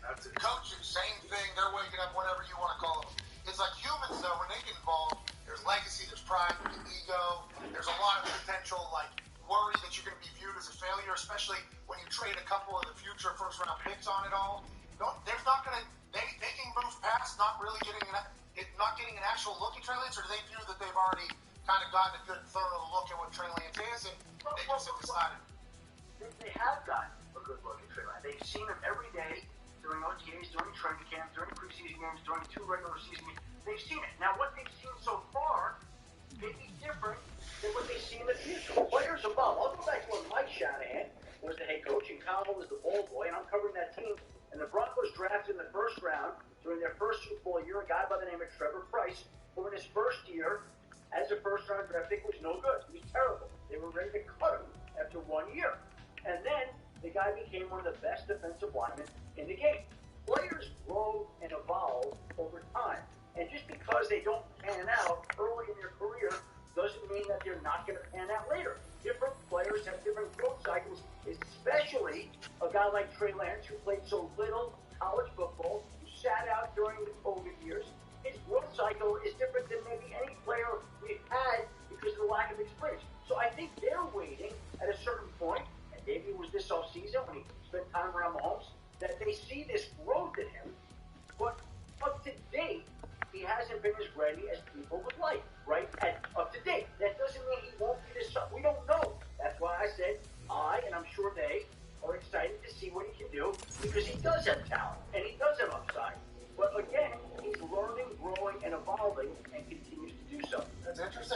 see, you said a lot right there. It's almost like Shanahan cares. Like he not like, hey, ready to move on from Trey Lance. It's like, when we put him out there, I want him to look good. We made a pretty big decision here. Would like him to look good whenever we put him out. But you know what? Here's the thing. They did make a big decision, but they also hit on Brock Purdy. Oh yeah. So yeah, but Shefty, you and I both know GMs aren't like that. GMs don't view it that way. Like there's GMs that don't care that they drafted a guy in 5th round. It's like, well, I know, but they traded all those picks. They traded all those picks to solidify the quarterback position, and it looks like, in a roundabout way, they have.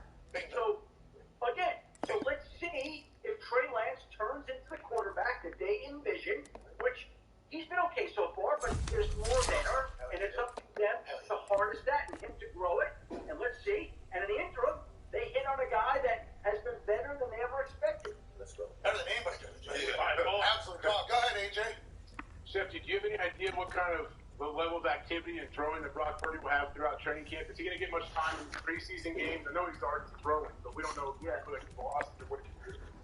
It's all been charted and planned. Like, they have a whole game plan for him, and I don't know the specific game plan for the summer, whether... I'm sure he won't be throwing every day. Like, whatever the doctors have prescribed to them in terms of what is necessary for that recovery. But, they're optimistic, but don't know that he'll be ready for opening day. But there's still a whole way to go. There's a whole plan that's in place. You know how these coaches plan out all their practices for all the training camp? Well, there's a Brock Purdy plan too, probably, right? Like, you just lay it out. I don't know the specifics of it, but everything that he does is going to be closely monitored all summer long. That's awesome to hear, and that's very, operandus modus operandi. That's modus operandi. That is standard operating procedure for pretty much everything. Physical therapists put together a plan. You're throwing 7 balls here. You're doing this here. You're doing this here. Has he checked all the boxes? We assume he has. They said everything's so far. Okay, good. Hey, that's pretty good. Hey, that's pretty good. That's pretty good. Connor has a question for you with the new mullet. Shefty, what's going on up in Buffalo? Obviously, the Stephon Diggs kind of kicked off this whole entire, you're going to say, drama up there. What's the reason for all that? Him being in the building, him not being at camp, and being away from the building, then he's back at camp. And then with Leslie Frazier, what's going on? There's rumors that, and maybe they've been confirmed, maybe they haven't, that he didn't just step away, he was almost let go, and that he won't be returning to Buffalo. And then lastly, this is kind of recent news, they got 60,000 seats in their new stadium, but they have 63,000 season ticket holders. How the hell is that going to look? That's a Patriots fan. That's a Patriots fan. Just curious, all questions. There's a lot there, Connor. We'll start with Diggs, and I'll just say that I think that his unhappiness goes back weeks, if not months. And wide receivers are interesting. I don't know that he was getting the ball quite as much as he wanted last year, even though he was getting it. Like, you look back over the 3 years, he's the 3rd most targeted wide receiver in football. But I think it was when he was getting it, how often he was getting it, when games were on the line. I don't know that he felt like he was being counted on to his level of productivity. And so there's been things with him that have dated back for a while. Now, it certainly seems like they got in a room, they all talked about it. They made their attempts to appease him, and all sides put their issues on the table, and we'll see how it goes. I think for now, everything is good, but let's see what happens if they lose a game and have to get involved, and let's see if it lasts. Leslie Frazier, I don't know specifically. I have not heard that. I'll just say Leslie Frazier is one of the finest men that I've ever met in the National Football League. He's an unbelievable guy. It's hard to imagine that somebody like him and Sean McDermott couldn't get along and figure something out. But I don't know the specifics of that. And those seating issues, those are the issues you want. Like, when they open that new stadium, there'll be 863,000 people in upstate New York that want to go to those games. Like, everybody is going to want to go to the games. And if they have 63,000 season ticket holders for 60,000 slots, well, all that's going to do is elevate the demand, and everybody's going to want to go to that new stadium to go see that team anyway. It's not going to be... Those are good problems to have for that team. Hell yeah, and their team has good culture, good vibe too. So to what you said about McDermott and Leslie Frazier, they had to find a way to get along. Everything we've heard out of that building is good. That's why the Stephon Diggs stuff is crazy. Because Boyer, Micah, Dawson Knox, Gabe Davis, Von Miller, Josh Allen, Cole Beasley, after his 2nd album, before his 3rd. Mitch Moore's been on the program. Anybody else? Naeem Hines has been on the program. Trey White, he popped in one time. Davis White. everybody we've talked to up there loves fucking being in Buffalo. Like, they love being a Bill. So that's why the Stephon Diggs stuff kind of came out of nowhere for all of us, I think. I mean, it was because we seen him in Paris Fashion Week. Yeah. And then he's pissed. He's dancing in that crowd, which looks sweet. Listen, he's a great guy. I love Diggs. Wide receivers are different sometimes, and in this particular case, maybe that's what this is about. They prima donnas. I already told the boys, these wide receivers are prima donnas, man. Yeah, I mean, there has been some situations that have certainly said that, but then you got Megatron. Boom. Right. You know, They all still prima donnas in some kind of way, bro. Randy Moss, obviously. Come on. They all prima donnas in some kind of way. Yeah, Randy Moss all on of your the head. superstars. Yeah, he did. I'm not I don't know if you went on your.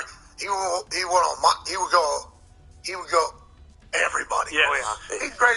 I'm not getting into it. I'm not getting into it. But in my eyes, some wide receivers are so freaking good at tailgating. There's nobody that's more fun to mess with at ESPN than Randy Moss. I love feeling that guy's shoes and not looking, hiding them from him, make sure he can't find them. It's great. That's it. You're sneaking under the things, grabbing the shoes and get them out of here.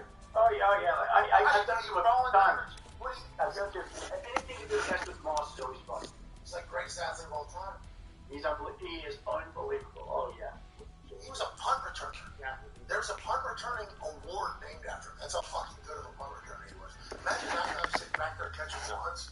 No thing. No way. The highlights of him and Jason Williams in high school playing basketball. Oh my god. And then the stories about him showing up in jeans and saying that fastest on the island.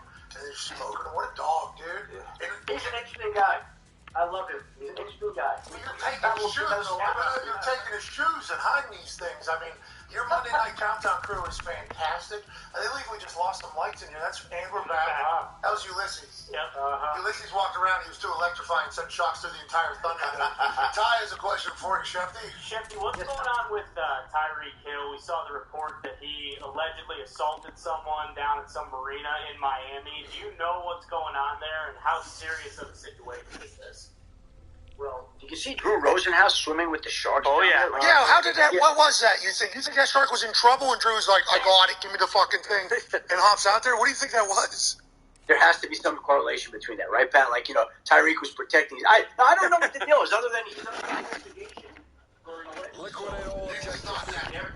Drew Rosenhaus went fishing with Tyreek Hill. Now, I was wondering, they put up 3 sharks at the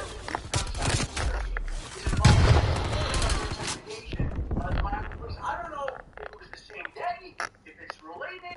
I don't know what the deal is there, but look, the NFL will wait for the legal process to go out and see what they'll do or don't come up with. Love to step in, and if there's not, we'll see what they come up with down in Miami. But the police are looking into it. Not the kind of headline if you want this time of year. I'm saying here Drew's side of it all. Well, Drew will tell you about how he wrestled with his shark, how great it was, how awesome it was. I feel like something and then immediately upon getting back on land, I mean, just Tyreek was still he got off on the back of the head. Is that what you're right? That is what the report says, that The suspect's here. like a marine can or something like that. Popped him right on the back of the head. The guy's not pressing charges at this time, but. Okay. Well, I'm happy to hear that there's no charges being pressed, obviously, for any NFL player, but sometimes you give a Hostile spy plane established overhead. Oh, yeah. Moss has done that to me when I've taken his shoes. I'm not feeling about it. Well, you're going to balk my balls here. Sneaking around there and stealing his shoes. Last question here, a little bit of a hypothetical. Yeah, Chef, it is June, middle of June, and it was a little bit slow, so let's play hypothetical. In Arizona, Kyler's not going to play for a good injury. There is a new GM, there is a new head coach. They didn't draft him, they didn't pay him. Is there a chance, they're projecting potentially to be the number 1 overall pick last year? Is there a chance that Kyler would be traded in this trade May or Jalen their number 1 overall pick? But definitely. I think that's all part of the conversation. They're not the ones that back Kyler. You've seen that GMs and coaches like their own people. They're sitting in the middle to support Kyler. She's down. Retired his number, whatever they did, Oklahoma. They all went, which was great to see. Like, they're standing behind him. They're supporting him. Well, let's be honest. They are loaded in the draft picks. They've got their own one, which essentially is going to be a high pick. They've got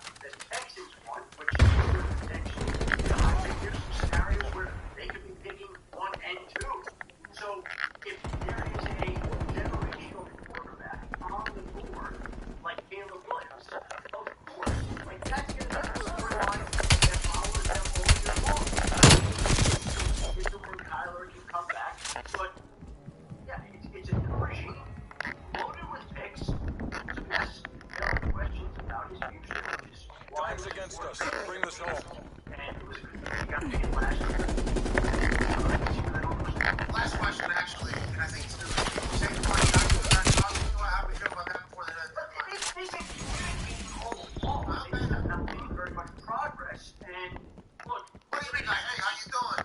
Still. All right. See you tomorrow. We need more money. We're not going to get it. Like, here's the issue, right? Like, David Jones gets like $40 million a year on average. Oh, serviente. Oh! Questa è un mazzo come. Guardate lì, sto quanto va. Che sono un mostro,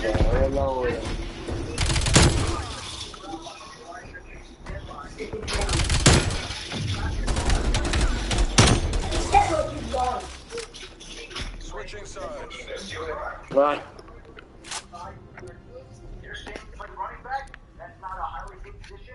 Then we'll leave it to them to try to figure out and split the differences of Guard the objective. they're able to agree upon throughout the course of this offseason. Hostile care package inbound. If they don't have a deal after that deadline on July 17th, what does he then do? What does Josh Jacobs do? What do they do without long-term contract? Because those guys have to get paid. They're incredibly important. Their teams. Yeah, you never know what next season is going to bring or how the team's going to be. Your stock can go down, especially at a position that stock is already down. So good luck to all parties there. I hope that everybody gets a deal done with $1 billion. Joining us for the first time in, it's been a bit. It was fantastic. We appreciate the hell out of you, man. Thank you for joining us. Well, I'm happy to be over back for anytime. Enjoy him. Bravo, Real news. He's got real stuff going on. Real stuff. We're supposed to do 21st football. Now McClung said he thinks about potentially playing with DeAndre Hopkins. That's real news. We appreciate the hell out of you, ladies and gentlemen. Whenever, yesterday he introduced Seth Rollins, Paul Heyman's face. That was nuts. That was one. Yeah, I still can't really believe that. That was pretty cool. Shout out. Same Zoom link. Yeah. Same Zoom link that was supposed to be for Seth. So I guess he's for we go live as well. You have to,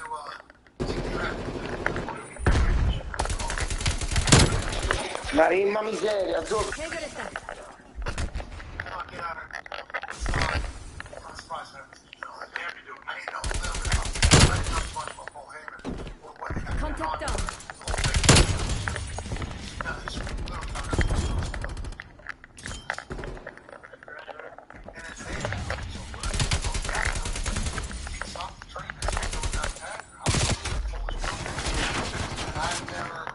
CIA, we're almost out of time. Assault ahead. Come get supplies. I fucking forgot. Let's go. It's breaking news there, kind of. Hold on, throw on some hypotheticals. You kind of need to look into some things. It's like Leslie Frazier shot the camera. They would have figured that out, for sure. That would have been a big spot. What does this say, Jay? Take him. Seahawks 49ers deal. Grande pezzo. Zolfo.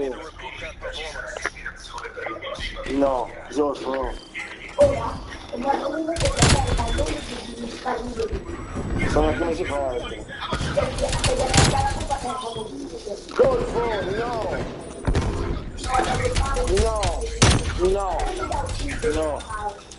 No. Supplementari, Ettore, dai. There's so much shit popping off right now. So many possibilities. And we'll continue to talk about them more on the other side of this goddamn line. Mission clock extended. That's me on us whenever you start talking about Eliminate the objective. We started talking about hurt. That was like 65, 75% of the way through the combo. That was a long way through the combo. Yeah. Artillery targeting detected. You heard he was 2 or 3 years into the system. You never seen it like, yeah, they've seen it in practice on DIS. Yeah. Training. You've seen them, so. Spooling up this machine.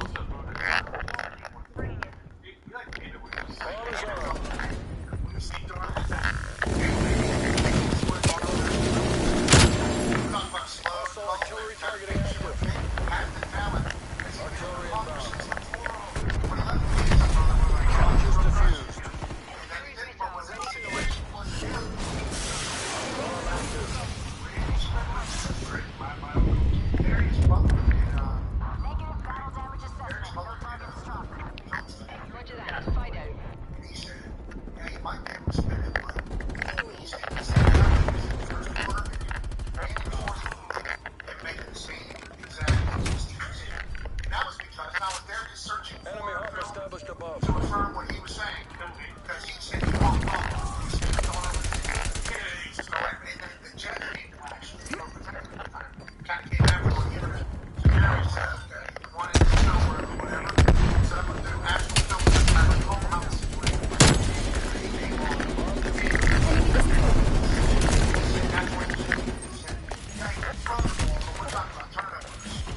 Charges set. That's interesting.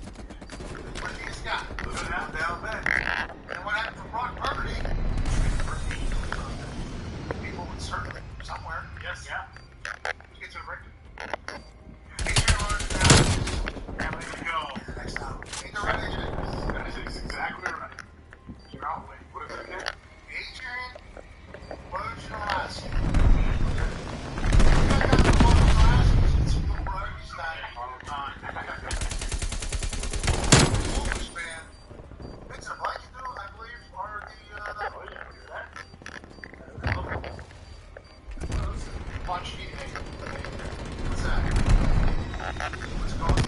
Good job, team.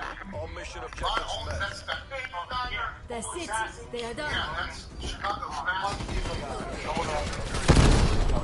Oh my God! I'm almost before.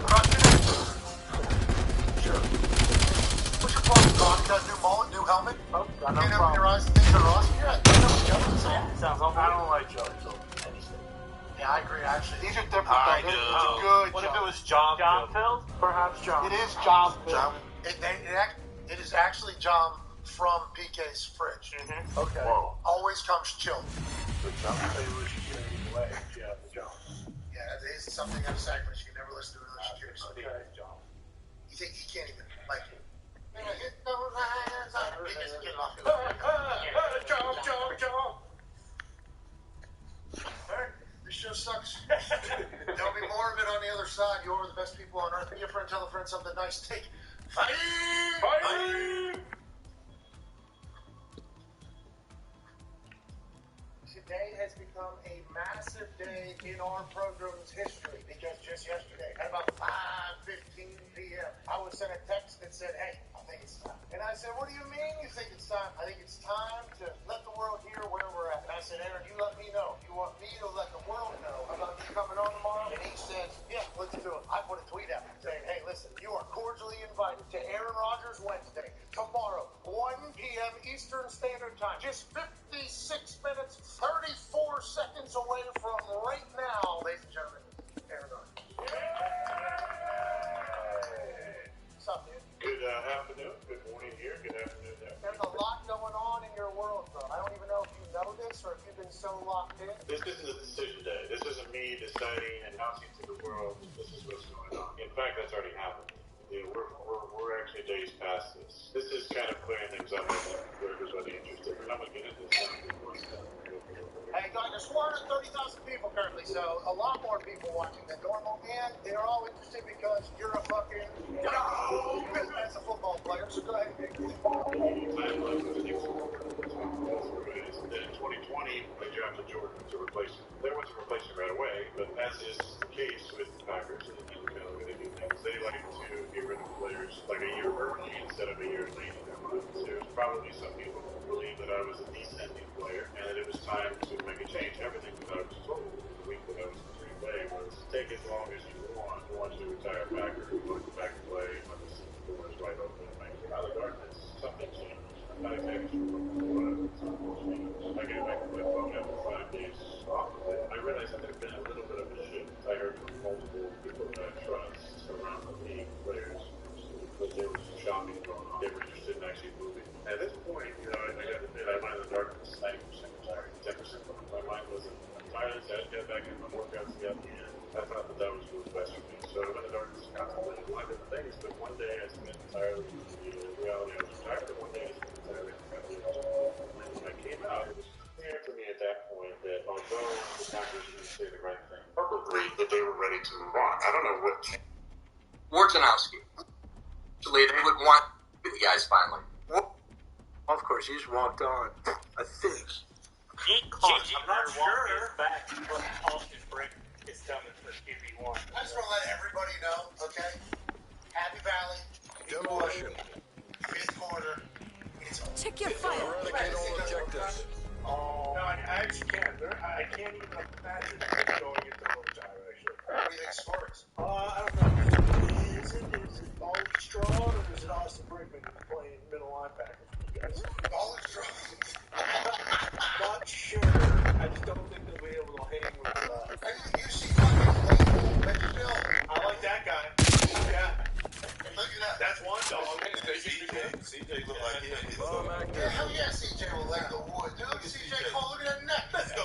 Osprey doesn't like light someone to you. I'm a little bit. What's your call? Charges defused. Just please help me out being stable. He's happy. He won my war. What's that? Michael Hayes? Michael Hayes? Oh, This guy's he's a just scrappy son of If a I bitch. was looking at this guy when I was recording, this is one of the questions that I would say. Tango down. And this is when he's trying to start a fight. Yeah, why would you circle him? Looks like a lion. What's your money on Hostile West is Virginia, Pat? What is 19 point goal?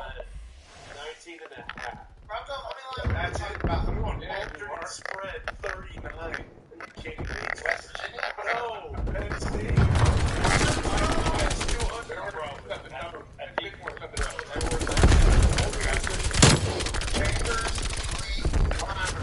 We're talking CEC. I will hit you with that. CEC. That's what these boys are fucking in the wilderness. The Chambers and Lee Climbers. They put them on that climb.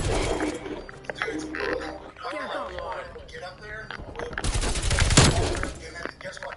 You're going back down there just trying to go back up there. They're like those people that live in the Shermans in the hole. That is what a Chamber and Climber is. Willing to go to the mountaintop that you have to train your entire life for. And while we're up there, put a motherfucker on my back, I'll climb back and knock down some more. That's Chambers Elite Climber. Yeah, Brian is the upload the machine. Joining us now, ladies and gentlemen, is a man who, I don't know how he is at climbing, but I will say, his thing is professional. Yeah. Now, we would have assumed that this man has been the go-to source for NBA inside information for a lot longer. I think when he started doing research. 2010, I believe, he started his body. Enemy Harvest. 2017, he joins ESPN, and then all of a sudden, we learned quickly of this thing called Woj. Holy shit, this Polish guy has some inside information that nobody else has in the NBA. You know, blossoming into an outlet that goes alongside the league. That is the NBA. Ladies and gentlemen, DJ Woj. Spooling up this machine. Thank you, Pat. Good to be with you guys.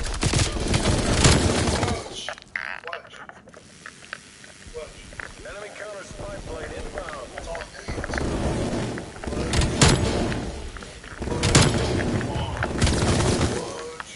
Then all of a sudden, I heard a comment saying, pay attention closely.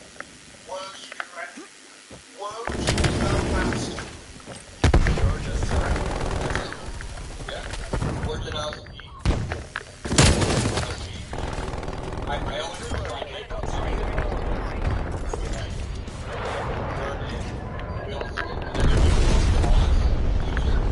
you knew your name was next.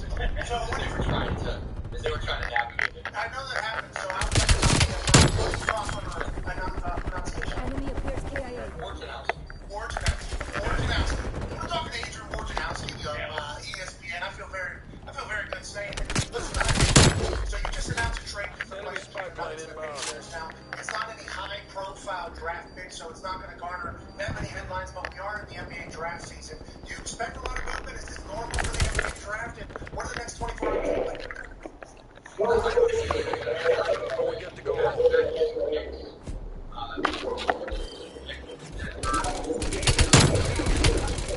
Tonight's draft, or excuse me, Thursday night's draft.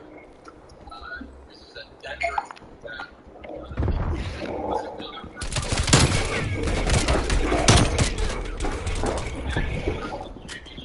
Switching sides. Really high payroll today. You get young players in there that are going to be fairly inexpensive, build out their bench, and try to win as many championships as they can. Hold the objective. Trying to navigate this new salary cap that's coming, new collective bargaining agreement. So the Nuggets have done Pulling ahead. this last week or two, trying to put themselves in position. They're probably going to lose, or very likely to lose, Bruce Brown in free agency. He's applying his team option today. Michael Malone told me he wasn't going anywhere. Michael Malone told me after Fireball, You're attempting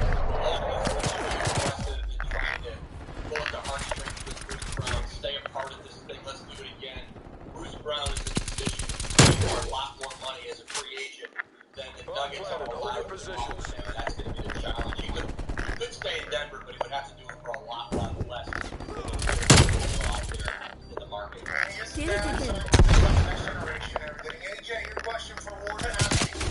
Well, the Miami Heat, what do you see what do you think they're going to do? I guess they're going to build around Jimmy Butler and everything else they have. Do you think they can sustain the success that they have? Enemy spy plane inbound. It's remarkable what they've done, how consistent not having lots of high draft picks. They're always a free agent destination. They're always creative with signing trades, how they landed Jimmy Butler or Kyle Lowry. But they're always big game hunting in Miami. Pat Riley's always looking for the next big star. They're not afraid to trade draft picks because they have shown they can go out without picks or with second-round picks and find rotation players, starting level players. It's remarkable. And I think Miami, they're going to be very anxious to watch what happens in Portland. Any point this summer, when Damian Lillard becomes available. He's not available now. He says he wants to be in Portland. Anybody who's called about the possibility of trying to trade for him. But certainly, Pat Riley is always Enemy going spy to be plane inbound. move his team. They want to make that last step. I'm sure they're going to continue to be relaxed. Bomb has been planted. Connor, your question for Wolf. Yeah, well, it's also with the Heat. Stun grenade.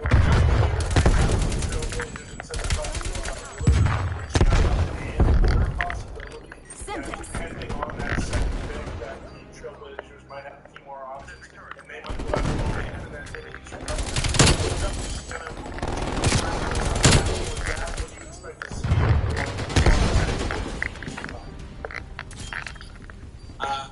I'd be a little confused about the idea of Miami Bam out of time, Bam Adebayo. Listen, they want potentially they want to dislodge Damian Lillard from Portland and sending him all-star level center from Miami. Not only are you losing Damian Lillard, you're losing Adebayo. You're probably taking him out of the trade for Damian Lillard, so I don't really imagine that scenario that really makes much of any sense for Miami. Jaylen Brown in Boston, that contract is eligible for almost $300 million. That's going to certainly be the decision for that organization. I would be surprised if they aren't willing to fully Extending invest mission time. in Jaylen Brown. Neutralize the Two-way player in objective. the league. I think what's important for teams is you want to keep these guys under contract. You want to keep great players under contract. Because then you have the ability to trade them down the road. And you don't want to lose players like that.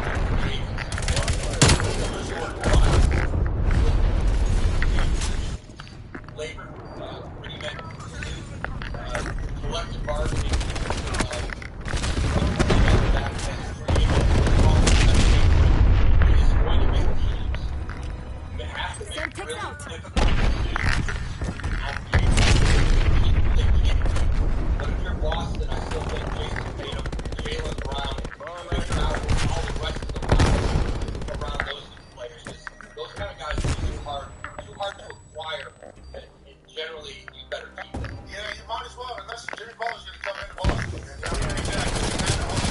It sounds like we're talking to him, obviously he's got the level in this world. This new CBA is going to make teams kind of have some troubles paying out like number 3, number 4. It's just like it's actually, obviously the top 2 you're going to pay, you're going to be able to pay. But then there's a tax that comes with keeping guys on your team, and I think that's a parity reason, is what they're saying. It's 100% for parity reasons, and what it is, you getting to tax people lose the ability to build up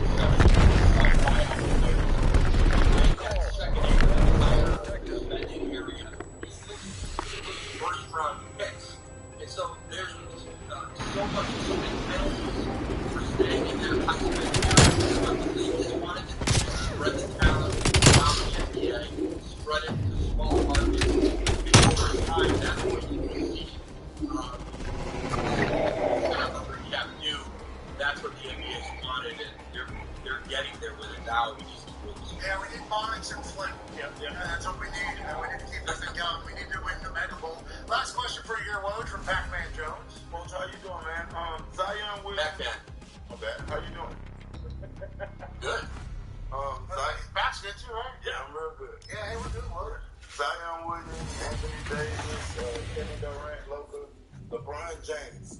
How big is Victor compared to those guys with being the #1 pick as far as coming into the league, trying to be the next LeBron James or Luka, I'm going to say, or whoever? Yeah, I mean, listen, those are all immortal players. Well, certainly immortal talents, guys who came in the league. Zion Williamson, I don't think he's accomplished quite as much as the rest of the group you mentioned, but Victor Wembanyama has a chance to be as good as anybody who's ever played this game. He has a chance to be as dominant.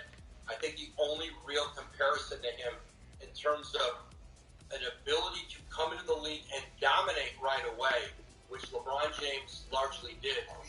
It's just LeBron James and Victor, and his 7'5" plays the game with guard skills. There's never quite been anyone like him, and so that's the reason. Mike Schmitz, who used to be our draft analyst at ESPN, he's now at Portland trying to figure out what they're going to do with that third pick. He started telling me about Wembanyama. He was 14 years old when he was scouting him over there at 14, 15, saying, there is a player coming unlike anything we have ever seen, and he is here now. Yeah, hell yeah, he is, and as are you. We can't thank you enough. Good luck the next 24 hours, as I assume your phone is going to be alive. Thank you for your time. Adrian Wojnarowski, ladies and gentlemen.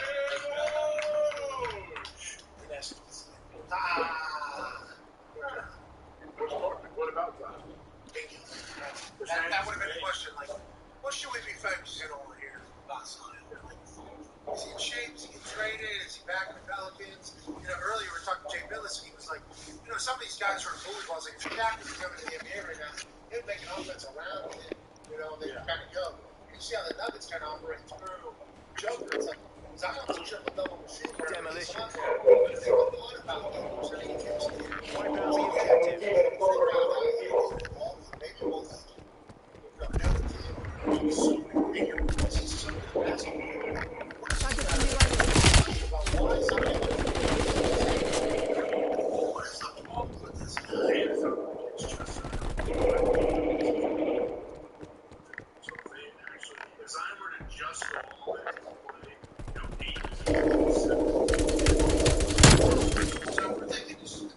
You're gone.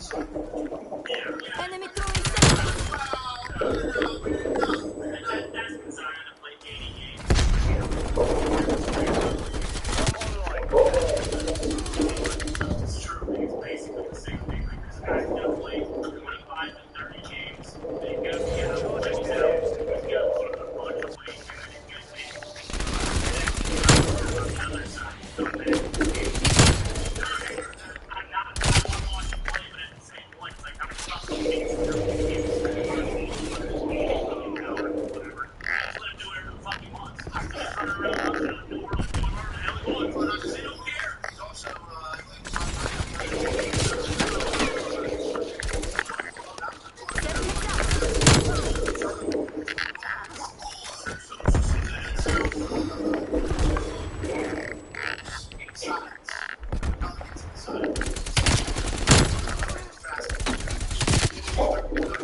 Smoke grenade.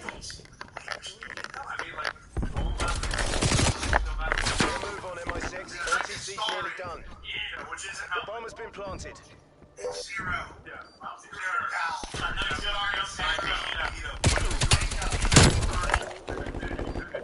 Hostile down. Because I was in that commercial, I did this story, which is the Pepsi version of Smart. I gave it a little Sims can, a tiny can, a mini can. Especially whenever it's like a little flight, a little That's a kill. Celtics out. It was better, than I thought it would be.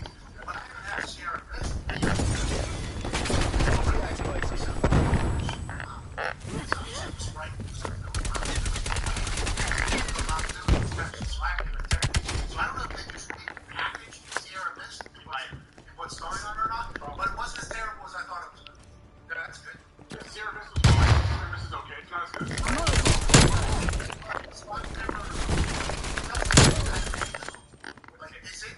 Smoked her. Close enough to spray it. If not, everyone. No way. Not the outcome we were looking for. Chin up, we're not done yet. I'm getting some form of like Palmer. I'm getting spray. So that means I'm in the mood for something carbonated. Can only have Pepsi. Switching rally points. Superstar, he was born because everyone was like, Ceramis sucks. They had to actually just change the entire name and look. Did they change the recipe? Would you know it? Hold the objective. They tweaked it a little bit. They probably put the exact same product out with a different name. I bet they changed it. The start is pretty good. So, okay, Taste buds change every time. Absolutely. The biggest change between Ceramis and Starry is what makes them sweet. Ceramis ingredients include sugar, while Starry is replaced with high fructose corn. Oh, wow. So it's worse for you? Yeah, let's go. Silence drinking this? Bomb is armed. No. I need more. No, I need more. Can't come all over his bastard.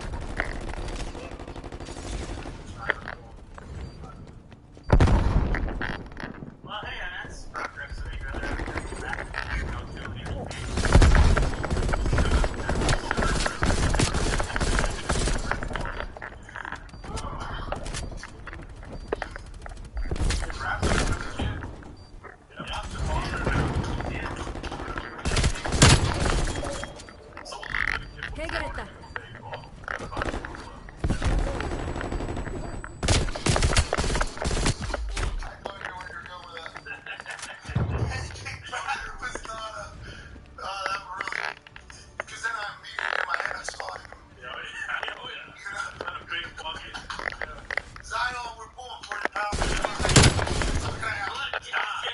Contact down. Could you imagine drinking that thing, though? You could get it down. So, like, the thought of Zion, One by. delicious. Got raw eggs in there, John. Enemy counter spy plane inbound. Forget about that. That's why whenever I have my Ritz crackers with people, listen, there's some protein in there. You gotta work out. That's the thing. Zion seemingly doesn't have more people on him. Let's fucking move along. We can transform everything. Enemy spy plane inbound. Enemy napalm strike incoming.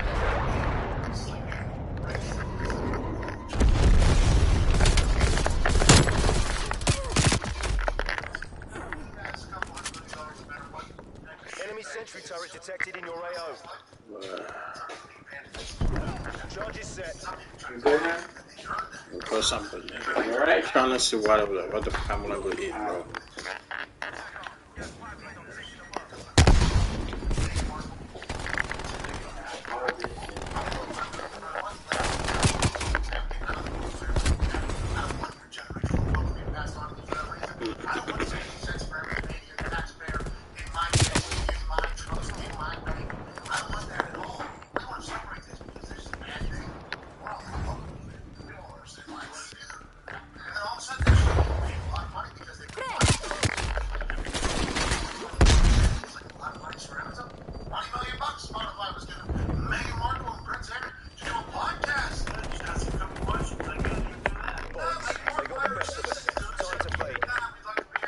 We're overrun.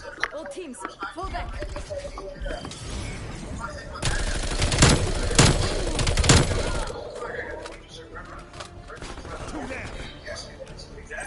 It's unbelievable. The racket.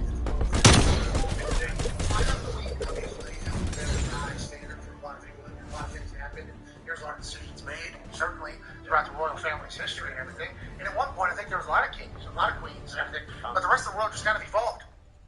I'm over there. No. Whatever. God Save the Queen, man, was kind of tossed out, and God Save the King became a thing. I watched that coronation because I was in the hospital with me.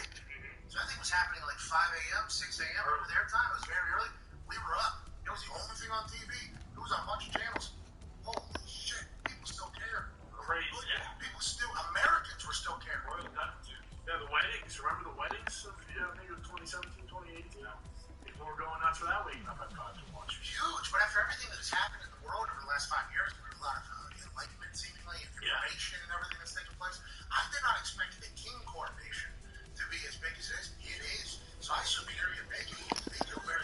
Whatever.